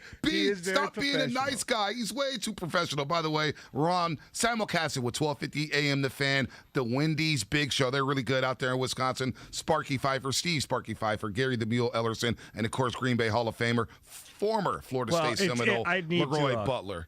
Need to correct something. We're actually on statewide with all our affiliates across the state of Wisconsin. So you're not just on in Milwaukee. The whole state. Green Bay's hearing you. La Crosse is hearing you. They're all so hearing what is that, like our neighborhood out here? It's about the size of one of like the Excelsior? Well, yeah, probably. Do that? Again, they don't even like their governor, Steve. Don't even Hey, that's pretty good. Hey, I'm not even going to lie. Hey, Sparky, you dropped the statewide on me. I said, man, that's pretty impressive. But then I go back and think, how many radio stations is in Wisconsin? You guys have, what, 3, 4? I mean, come on. We got tons. No, there's far more than that. Do they even have apps in Wisconsin? Do you guys still use just a radio? Yes, we do have an app. We have the Odyssey app just like you all do. It doesn't work all the time, but we have it. Yes. I thought that you guys would have people calling in on like a cup with a string attached to it, to be honest with you. No, we're past that. Man. AOL dial-up internet. No, Jimmy Garoppolo, that's crazy that you guys don't even talk about him. So what's the impressive that Trey Lance did? Because we went crazy seeing Trey Lance in preseason.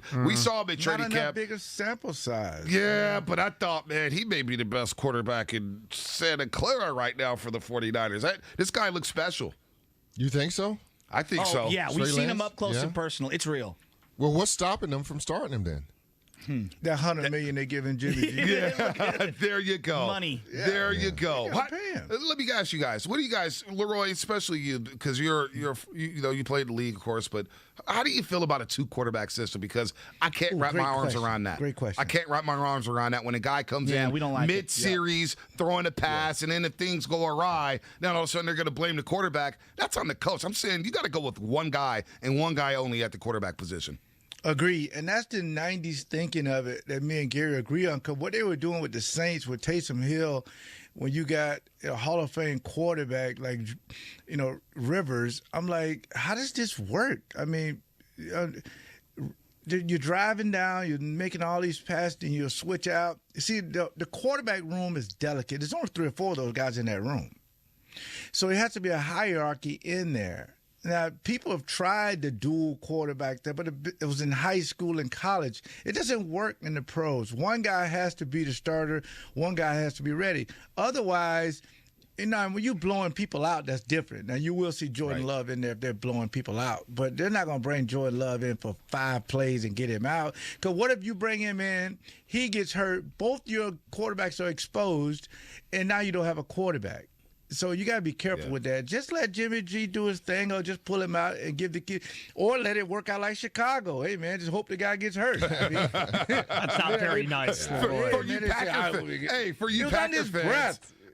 Packer fans, you want for you Packer fans, you want Andy Dalton starting at quarterback for the Bears. That's what you really want. Mule, for sure. What do you think about this? You're the former running back, Mule. How do you feel like this in the backfield? Is it different? Taking handoffs from a quarterback, different quarterbacks? We know Trey Lance had the problem with it at the best point with the RPOs in the preseason. How does it affect the running back? Well, they just got to take time to do it, practice it up, and I think they do that all the time in practice. So I just think, though, when you're looking at that 2-quarterback system, they just got to rely on one. Obviously, Garoppolo knows he's not going to be there very long, despite what everyone says about that money. They're going to move him. It's going to be the Trey Lance show. Now, they just got to figure out when they want to do it. If you're winning, I don't know how you move on from Garoppolo. Yeah. I mean, he's doing enough for you. Your team is really predicated on defense. And Garoppolo just don't screw it up. And I think Garoppolo's a good enough quarterback to do that. Now, if they want to move from him, I don't think it'll be this year unless the bottom falls out, right? But I think it's Garoppolo all year long. Trey Lance is just going to have to get what he get, unlike what they're doing right now in Chicago. Because in Chicago right now, they're in flux. All right, so I've basically ripped Philadelphia for a week leading up to the game. They tried to come on here. They came super soft. You guys have come okay. But I want to know if you were to rip a Bay Area, California, San Francisco fan, just have at it. What is your template for a California fan? A bunch of thug Giant fans, San Francisco Giant fans. Every time I see a fight on the internet, it's involving something involving a San Francisco Giants fan in a stand somewhere fighting somebody. You all in general, I shouldn't just point out San Francisco Giant fans, but in general, that fan base, y'all fight way too damn much at games, man. Like, it's not that serious. Well, no, the 49ers fan base is soft. Same thing. Yeah, soft? Yeah, they're soft. See, I don't know. No. You're right about the Giants. You're right about them, but the 49ers fan, them jokers soft. Guys, that's the same fan base. Yeah, no. Y'all take your baseball way too seriously. Then, if that's the case. Win one World Series first, you guys. I mean, you get in the playoffs every year. Once you taste a little winning, we're gonna fight for another one. Yeah, but I mean, the Bucks won a championship. We aren't gonna be fighting in the stands. Man, you won a championship for the first time since reel-to-reel tape was invented. I mean, come on, man. You guys are playing at the Mecca. True. So, that was the last time. Yeah, that's true. You know, we know. Hey, look, trust me. Your boy knows his Milwaukee sports history. Ain't a lot there. It ain't a lot there. But, hey, you guys were great. We'll talk again soon. Yeah, enjoy the beatdown. We love you guys. Yeah, we do love you guys. Hey, Mule, we love you. We love you. Leroy. You too. Hey, buddy. Why'd you take out Steve Young like that in all them playoff I know, games? man. Every time I'm watching highlights, you're squaring up Steve in the ribs. I owe him that for the T.O. throw. Oh, yeah. Well, that's Jerry fumbled. Well, yeah, let's call it what it is. let's not even go there. Let's not even go there. Love you guys, too. Good luck on Sunday. We'll talk to you guys after we beat you down in the playoffs again. Have fun. The Wendy's Big Show here on 95.7 The Game. I don't think they're making it. Hey, Green Bay's winning the Super Bowl. That's Steve Sparky Pfeiffer. That's Gary the Mule Ellerson. And that's Green Bay Hall of Famer Leroy Lambeau Leap Butler. And thank you to everybody in Milwaukee and the state and Wisconsin. How'd you like how I came out the gates? Were you impressed? Well, I mean, you only talked over him 9,000 times. Wow. I come in and help you fight for the first time and you don't even give me propers? That's the longest, worst intro I've ever heard. God bless him. God bless him. But here's what's coming up on the game, would say? What do you say? It's too long. We got to make it shorter. I have ADD. I cannot focus for more than 8 seconds. These intros, they got to be in and out. You guys simulcast with the guys in Milwaukee. It should have been a 5-minute hit. I know they have a 3-minute show, but it should have been a 5-minute hit. You guys went 20 minutes, talk about the Packers and cheese and rotary phones. What are we doing? I'm out. You know what we're doing? We're going to have E40 in 6 minutes. And I got so many questions for him right now. E40, the ambassador of the Bay, joins the morning roast. Long overdue. Bonte's boy, one of my favorite artists of all time. Let's do this. What's coming up on the game brought to you by Mimecast. Fodi Fonzarelli, E40, makes his debut on the morning roast here on 95.7 The Game. Safeguard your organization against phishing, business email compromise, and risk of ransomware. Visit Mimecast.com. That's MIMECAST.com. Right, John Lynch don't even like the guy that took a quarterback number 4. The lights are brightest on Sunday night.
He knows nothing about E40, our producer, and I love John Curley. He's the whitest white guy I know.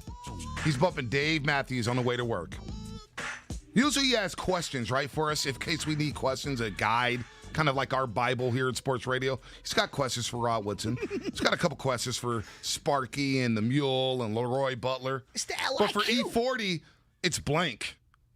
It's blank. And I could just see John Curley right now in the green room before the show scratching his head like... Staring at a blank wall. What a guy's going to ask E40? What do you ask a rapper? I never heard E40.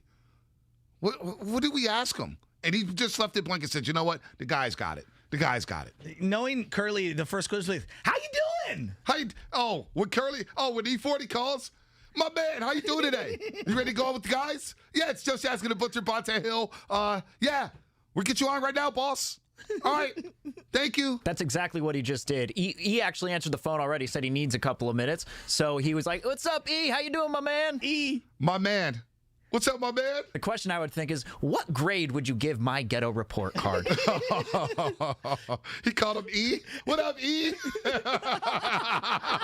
Everybody knows you call Lee 40. Hey, 40, what's up, man? Hey, E. He actually said, what's up, Earl? Ooh. For shiggity. So, E40. What's your favorite E40 song? If I just do song. Because we were talking about albums earlier. Dusted and Disgusted. Okay. That comes on so hard. Okay. It just comes on. You pop it in or you press play on that bad boy and the beat just slumps right off the bat. Bum-om, bum-om, bum-om, bum, bum-om, bum-om, bum, bum-bum, bum-om, bum-om. That's my favorite. Okay. That's my favorite. Okay, that's yours. I told you what mine is, and I'm going to go back to it here. Him and Keek back and forth. This one, every time I hear it, the way it starts and the way it kicks, when I'm in the car, this is the song I play going to a big sporting event. Hit me. Womp, womp, womp. I'm trying to make the speakers break. I'm trying to make the side mirrors crack. All right? The thing about E40's music and Be Legit, their beats. Driving music. Droopy. It's driving music. Look, Savino. What's up, Savino? Cut the yellow tape. That's his favorite E40 track. Okay. Cut the yellow tape. Old school E40 in a click. And there's one that I'm not allowed to say on air because of the FCC, but one with him and Too Short that has a guy singing the hook. And it's, Too Short's favorite word. Yeah. That might be we're not gonna go there. The one, every time I hear it, I start to feel things. We're not going to go there. We won't go there. But Bang Bang Niner Gang. Oh, classic. In Front Row 40, you see him, film on mic, One Love. I mean, there's so many tracks of E40. One Love. There's so many tracks of it's E40. Your partner, man. Which is why he's my GOAT when it comes to Bay Area rap. And look. Hands down. And I'm not trying to knock anybody who likes other rappers in the Bay. Yeah. I'm not. 40's the one I grew up, taught me the game. Well, look it.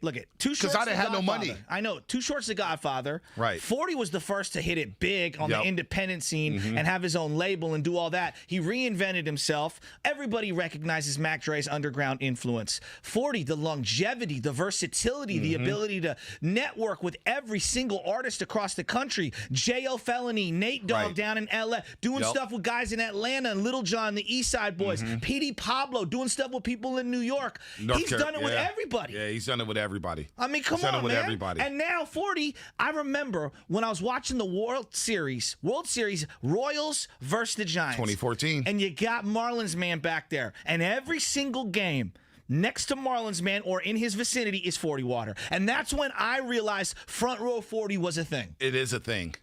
You see him at Warrior games. You see him at Giants games. You see him at Niner games. 40's everywhere. And he's repping the Bay hard. He's repping the Bay hard. When you think about 40 and some of his slaps and the game, people say, why you love E40? Because I was a broke kid. I didn't have a lot of money. And when 40 dropped the line, I don't need no money. I got mouthpiece. I don't need no iron. My pants are already creased. That was my motto for so long in my brain. Now, I didn't have mouthpiece. And I didn't have an iron in I couldn't crease my pants at all. But that was my motto in my dome. I don't need no money. I got mouthpiece. Now, you can ask N if I have mouthpiece or not. Do I have game to get the gab? I don't know. But that was my motto. That's one of the greatest lines I think ever in rap. Well, it's just interesting to see how you go from somebody who's in a genre of music that 30 years ago was looked at a certain way, and now it's so mainstream and he's so beloved. When people see E40, my dad smiles when he sees E40. Except for John Curley, he's like, "Who is that?" Well, he knows who E40 is. When I saw E40 in the big Steppin' little video that Stunna Man put out, and he was wearing his crispy new City Connect Giants jersey, I knew it was on. Look at that. Look at that. Robin 925. He says we redeemed ourselves. How? From the simulcast with the Wendy's Big Show. Did we? People are proud of the way we represented. And we didn't let those guys come here and shred that cheese on our airwaves. They say we dominated. Shasky, I'm getting texts saying we were in victory formation with 10 minutes ago in that interview. Hey. John Lynch don't even like the guy that took a quarterback number 4. We got into him. That's as deep as they can get into trash talk out there in Wisconsin. And here's another thing that they dropped the statewide on us. That was a flex. That was a flex. Again, it's like the size of one of our neighborhoods. Not really tripping. John Curley, just remember from here on out, when you're booking rappers, they show up on their time. They show up on their time. Oh, well, I John would have Curley booked him at 7:30 knowing he'd be 2.5 hours late. Yeah. You ever been to a rap concert? It's 50-50 if they come out on stage. They'll never come out on time. Never come out. And look, that's okay. What's the sporting moment you associate most with 40 Water? It's the 2014. Oh, no, because there's been a couple Warrior games. Yeah. There's been a couple Warrior games where didn't Steph Curry dap him up on the sideline? Yes. Dap him up after a monster game? How about him and Ricky Waters in the front row feeling themselves at that Niner game 2 years ago? Let me tell you, Ricky Waters. Yeah? There's nobody who has a better time at Levi Stadium than Ricky Waters. More than me? Yes, more than you. There's nobody who has a better time than old pretty Ricky. He's still got 2 earrings in both ears. He's still got the curl. I think he can still run for 5. Dude, that was it. Somebody said yesterday the biggest regret Yes. in the Bay Area. You know, like, he was a big regret. They were not the same without Ricky Waters, those 49er teams. They were working out Derek Lavelle, shout out Reardon High School, Adam Walker. Then you bring in Garrison Hurst, who got hurt. Before that. Amp Lee. Dexter Carter. Can you remember that guy? Oh, I remember Amp Lee a lot. I had his football card. And Terry Kirby later on. Kirby. But the Ricky Waters loss really hurt. Like, having Ricky Waters against the Packers no doubt. was probably the difference in those football games. 925, you bodied them so bad on sports they had to go to the governor stuff. That is true. They went politics on us. It's like, bro. And here's the thing, like, we were like, you're talking to deaf ear. I don't even care about Gavin. We don't care about Gavin. Okay. Yeah, we know we pay a lot of taxes in California. It ain't nothing new. Yeah. You got to go the politic route. I had about 5 or 6 good ones, though. I feel really good about myself right now. Like, I put on for us. You put on for us? I did. You carried us? Keep it real. I'm 2-0. So, wait, you're saying that you carried us?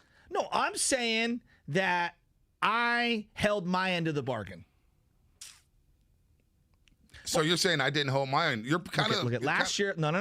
Last year I lost throwing to me under the Salty. bus. Last year I lost to Salty up in Seattle. Okay, you got dominated. I did. You got destroyed. Since then, I feel like I'm undefeated. I took down Sac with KC that one time. Warriors versus the Kings. Yeah, we destroyed Sacs. Come on, man. Sacramento, like, come on, man. Dude, mark that for dismissal of the year right there. Hey, D-Lo KC. Yes. Come on, man. That's JV versus varsity. I mean that was a slaughter. All right, that was a running clock.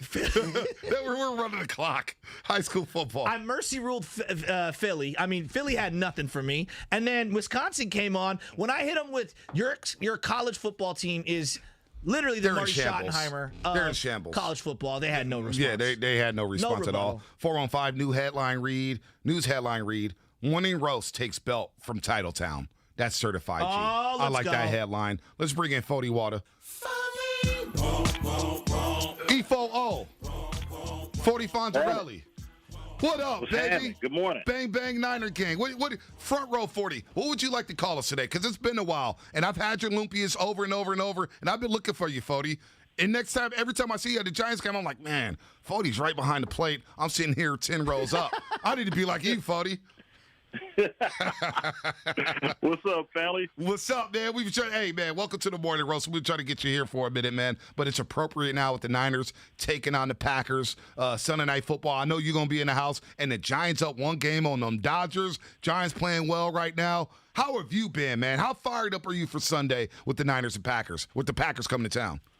I'm fired up. You know, coming out of the pandemic, you know, and just being able to be out. You know, everybody – when I look at these games, everybody's enjoying themselves. I'm excited for the Niners. We just got to stay healthy, same as the Giants, you know. And those are my teams. And then been looking forward to. I just bought my courtside seats for the Warriors. So I'll be at them games. And you know, I just love sports, man. But the Bay Area is where it's at, man. And hopefully we all take it. We all get a trophy in every category. You know, baseball, basketball, and football. We got the potential, and it's looking bright. At 40, my man, I swear to God, this is a dream come true. Grit and grind, Charlie Hustle. I mean, just right down the list. Breaking news, you had so many great albums. You're talking about all the sports that you've been to. Front row 40. Take me back to the biggest sporting event of all time that you've been to, the coolest one for you. I remember you at the 2014 World Series, and that's when Front Row 40 kind of like became a thing, you know? But what's the biggest event you think you've been to? Oh, that probably, you know, I cherish that one the most because, you know, because it was just big, you know, for the Giants, you know, and in the whole Bay Area, and you know, and I had that's when I remember tripping because I was like, you know what, because you know, for years you go, you know, you a fan, you in the stands, but it ain't nothing like, you know, seeing it up close and personal, you know, seeing these games up close and personal. And, you know, it comes along with marketing, and, you know, it don't get no better than that. You're marketing yourself. You are enjoying your favorite team. You know what I'm saying? And, you know, and you get to see it up close and personal. And, you know, you got to realize out of all the sports I go to, just know I love all of them. But in my mind, I'm a professional baseball player. You know what I'm saying? Right. What position? Baseball. That's my favorite sport. Pitcher. Yeah, you were a pitcher. Yeah, you guys almost made the Little League World Series, right? We sure did. Yeah. Valley Joe. Picture today. So were you like the CC Sabathia of Vallejo, like at that time? I was in Little League, you know, but, you know, your Little League was your best days, Little League and Babe Ruth. Yep. You know? Yep. That's what we called it, Babe Ruth back then, you know. And I played in high school for a year. And, but, you know, like I said, I wanted to rap. You know, hey, it sounds like you made a great career choice. Yeah, you made a great career choice, out. buddy. We think it worked out for you. And I've seen, every time I'm looking at the Giants, especially recently, I'm seeing you behind the plate, and you're staying for the games. It's not like you're a fair weather fan leaving. I'm seeing you watching every pitch. You know, you'll be on your phone and you look up like, okay, I'm locked in. You know, I got something though special for you, Fody. My man is such a big fan. You know, we're big fans here. I love you, Sprinkle Fody. Me. I do. Sprinkle Me's a childhood favorite of ours. Sprinkle Me with shoes. It's come on, man. You know that, Fody. We've already talked about this. Dusted and disgusted. We love it. But Sprinkle Me, my man's I'm so embarrassed. remix Sprinkle Me, and I want to get your ghetto report card. I want to get your ghetto report card on this remix here, Fody. Check this out. And I believe that Steph Curry and Draymond Green are sprinkling a little dynasty dust on JTA, on Poole, on my man Looney. Steph Curry be so fabulous, MVP unanimous, the league be so damn scandalous, doubting these three-time champions. Oh my God, the code, you know these Warriors savages. Yes, Draymond Green is painting the canvas, GSW the click, shiggity shot legit. Don't forget about these three-time finals championships. Time and time Oh my God, Draymond Green. Sprinkle me, man. Sprinkle me, man. Sprinkle me, man. Steph Curry. Fody, what's the report card, God, man? so Give us the ghetto report card. The ghetto report card on that one is a B+. I'm not mad at that. I'll take it. C's get degrees, Fody. I'll take it. C's get degrees. Oh. C's get degrees. You my God. gotta love the effort. Now I was worried because I'm like, man, you know, Fody can sue us for everything. It won't be broken off the airwaves. Please you don't. know what I'm saying? I wouldn't do y'all like that. Oh, I appreciate that. Paying homage. Yeah. I was paying homage. That's right. It's all love. I love that. Hey, 40, I want to go to Bang Bang Niner gang because I got photos of you and B Legit coming out to Niner games when the team was garbage. I'm talking garbage, way back when. And you guys would be out there and you'd stop by and say, this is before Instagram, before Twitter, all the social media stuff. You just were fans. And I'd see you guys all the time out there. And then when you came out with Bang Bang Niner gang, that felt like the anthem for that 2019 team. And it just symbolized everything that was going on. We fell back in love with the Niners. Take me back to that hitter because people still rock that one. Yeah, so it all started off from a hashtag, man. And I'm going to give it to you straight, not fake. I didn't get it from nobody's Instagram or nothing like that. It came to, you know, people was tagging me, Bang Bang Niner Gang, hashtag Bang Bang Niner Gang, you know, and they also say Niner Nation and, you know, Niner Faithful, you know, all those hashtags. So anytime I post anything with the 49ers, okay, so that's that. So I was like, you know what? I need to make a song called that. You feel me? They say, I don't know where it come from, but wherever it come from, I got it from the hashtag. So they can't nobody say nothing about who claiming what, whatever. And I don't care who made it up.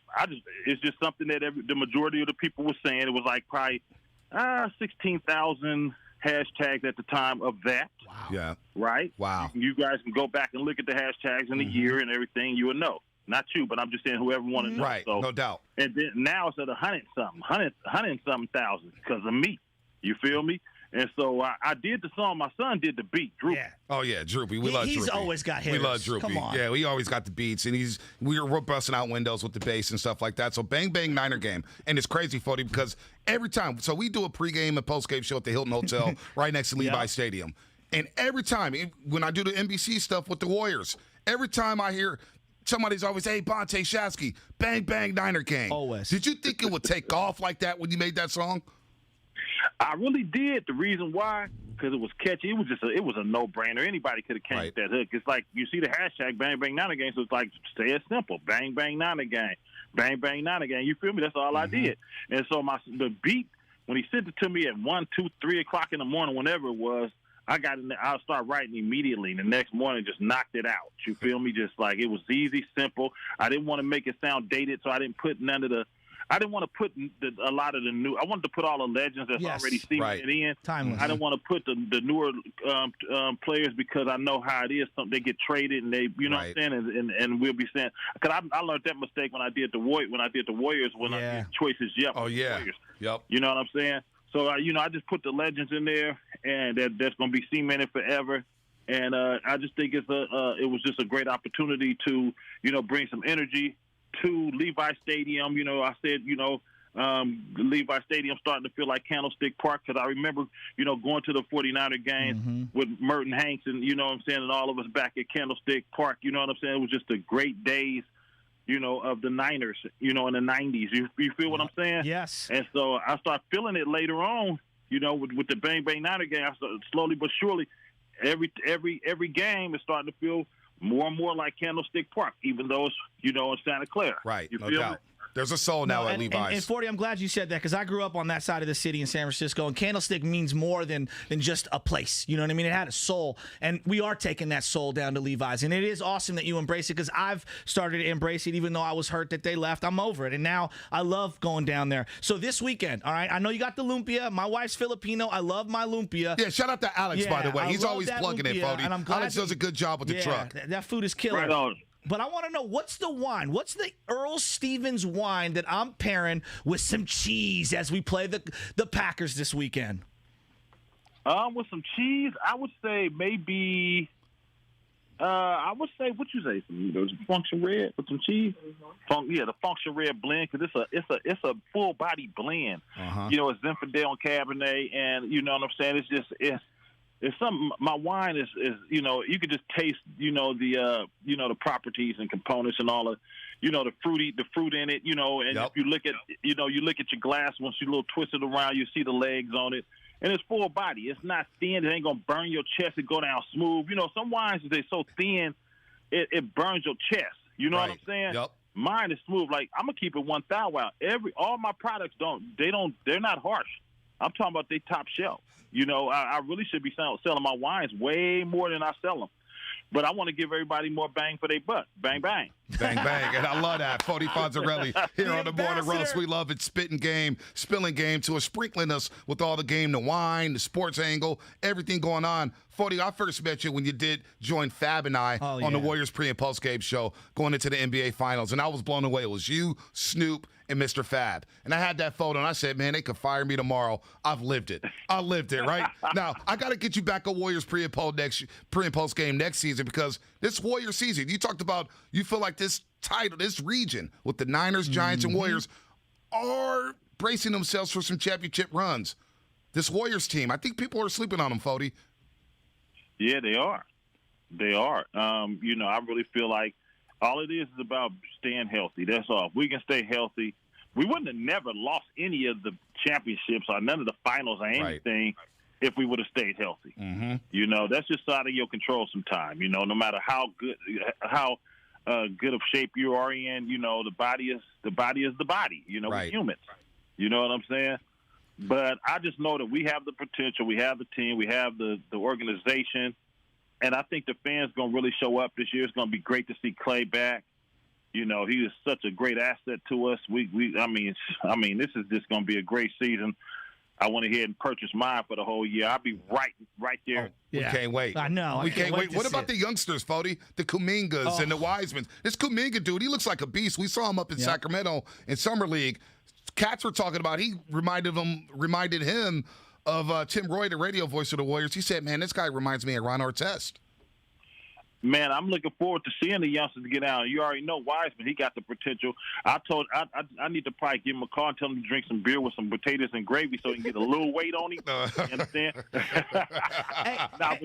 But you know, don't follow my instructions. It's all good. 40. He's being sarcastic. You know what I'm saying? That's how I gained weight when I was a little young mustache. We get it. Hey, we smell you, Fody. We love food over here on this show. Let me tell you. Hey, 40. But all he needs is some. He just, you know, he's so young, dope as hell. He's going to be a monster out there. Trust me, I just know it. I know talent. Yeah, I know you do. Believe me. And that's one of the things you do. You always put people on. Well, I saw you in the Stunner Man video. That was awesome. Yeah, that was cool. Repping all the youngsters. Like, as someone who's one of the older, you know, godfathers of Bay Area rap music, to see you be so embraceful of the younger crew, it's always been something I loved. And the thing that the pandemic birthed, which I thought was a really, really, really cool thing, one Saturday night, it was you and Too Short on the verses. And the way that you guys came together, for everybody who's our age, me and B's age, and the influence you had on our era, and for you to put that out there like that, that was one of the greatest nights in the last couple of years because of how sad everything's been. And you took us back in time and you repped the whole Bay Area. I just can't thank you enough for doing that. And real quick, Fody, the way you guys shouted out Frisco, because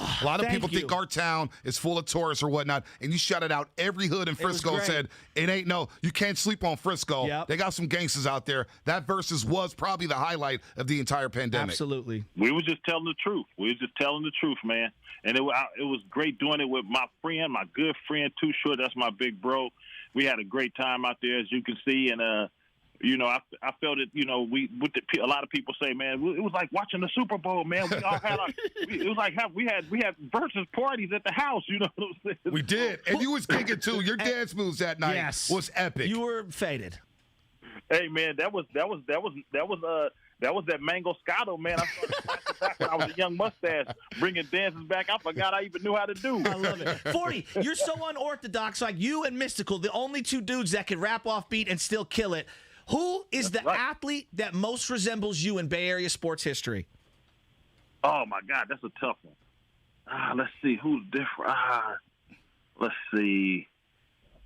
Merton Hanks, your former neighbor, Merton Hanks? Yeah, Ricky Waters, Curry. You know, Merton had those certain dances I like.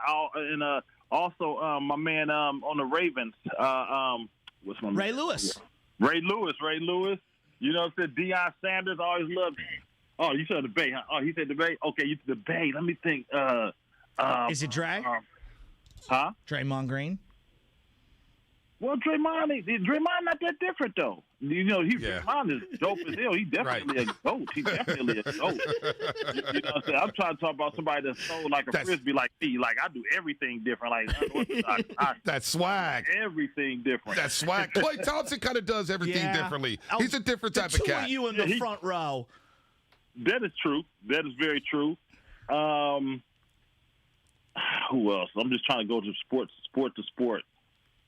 I have to go to baseball. You go Ricky Henderson. You're a Ricky Henderson guy. Ricky Henderson. You're a Ricky Henderson guy. Hey, 40, come see us at the Hilton this Sunday. We're going to be down there at 3 o'clock. Slide through and say what's up. We'll have the Earl Stevens wine ready to go. Oh, damn. Y'all, the Hilton where at? Right next to Levi's. I try to make it there, man. I can't. I don't want to, I don't want to tell you yes and I mess up. Hey, Fody, we will catch up soon. We'll have some Lumpias together. Shout out to you and Alex. You guys always plug the station with the Lumpias. Keep continued success with the wines, with the Lumpias, and keep doing your thing, Fody. It's always an honor and a pleasure to be on y'all show. I appreciate y'all. Appreciate you, Fody. What a dream. Fody Fonzarelli here on the Morning Roast. Nice guy, Steven. Hell of a week. Good to have you back. Curly, good job there booking. Fody, we just destroyed the clock. Sorry, Steiny, Guru and Dibs. You can go ahead and rip us for the first 5 minutes of the show. It's all good. That's it for us. See you Sunday on the kickoff show at the Hilton Hotel. Niners, Packers, Giants, Rockies. Hell of a weekend coming up in the Bay Area. If you're looking for a new job, Cache Creek Casino Resort could be your winning ticket. Cache Creek is now hiring for multiple food service and hotel positions.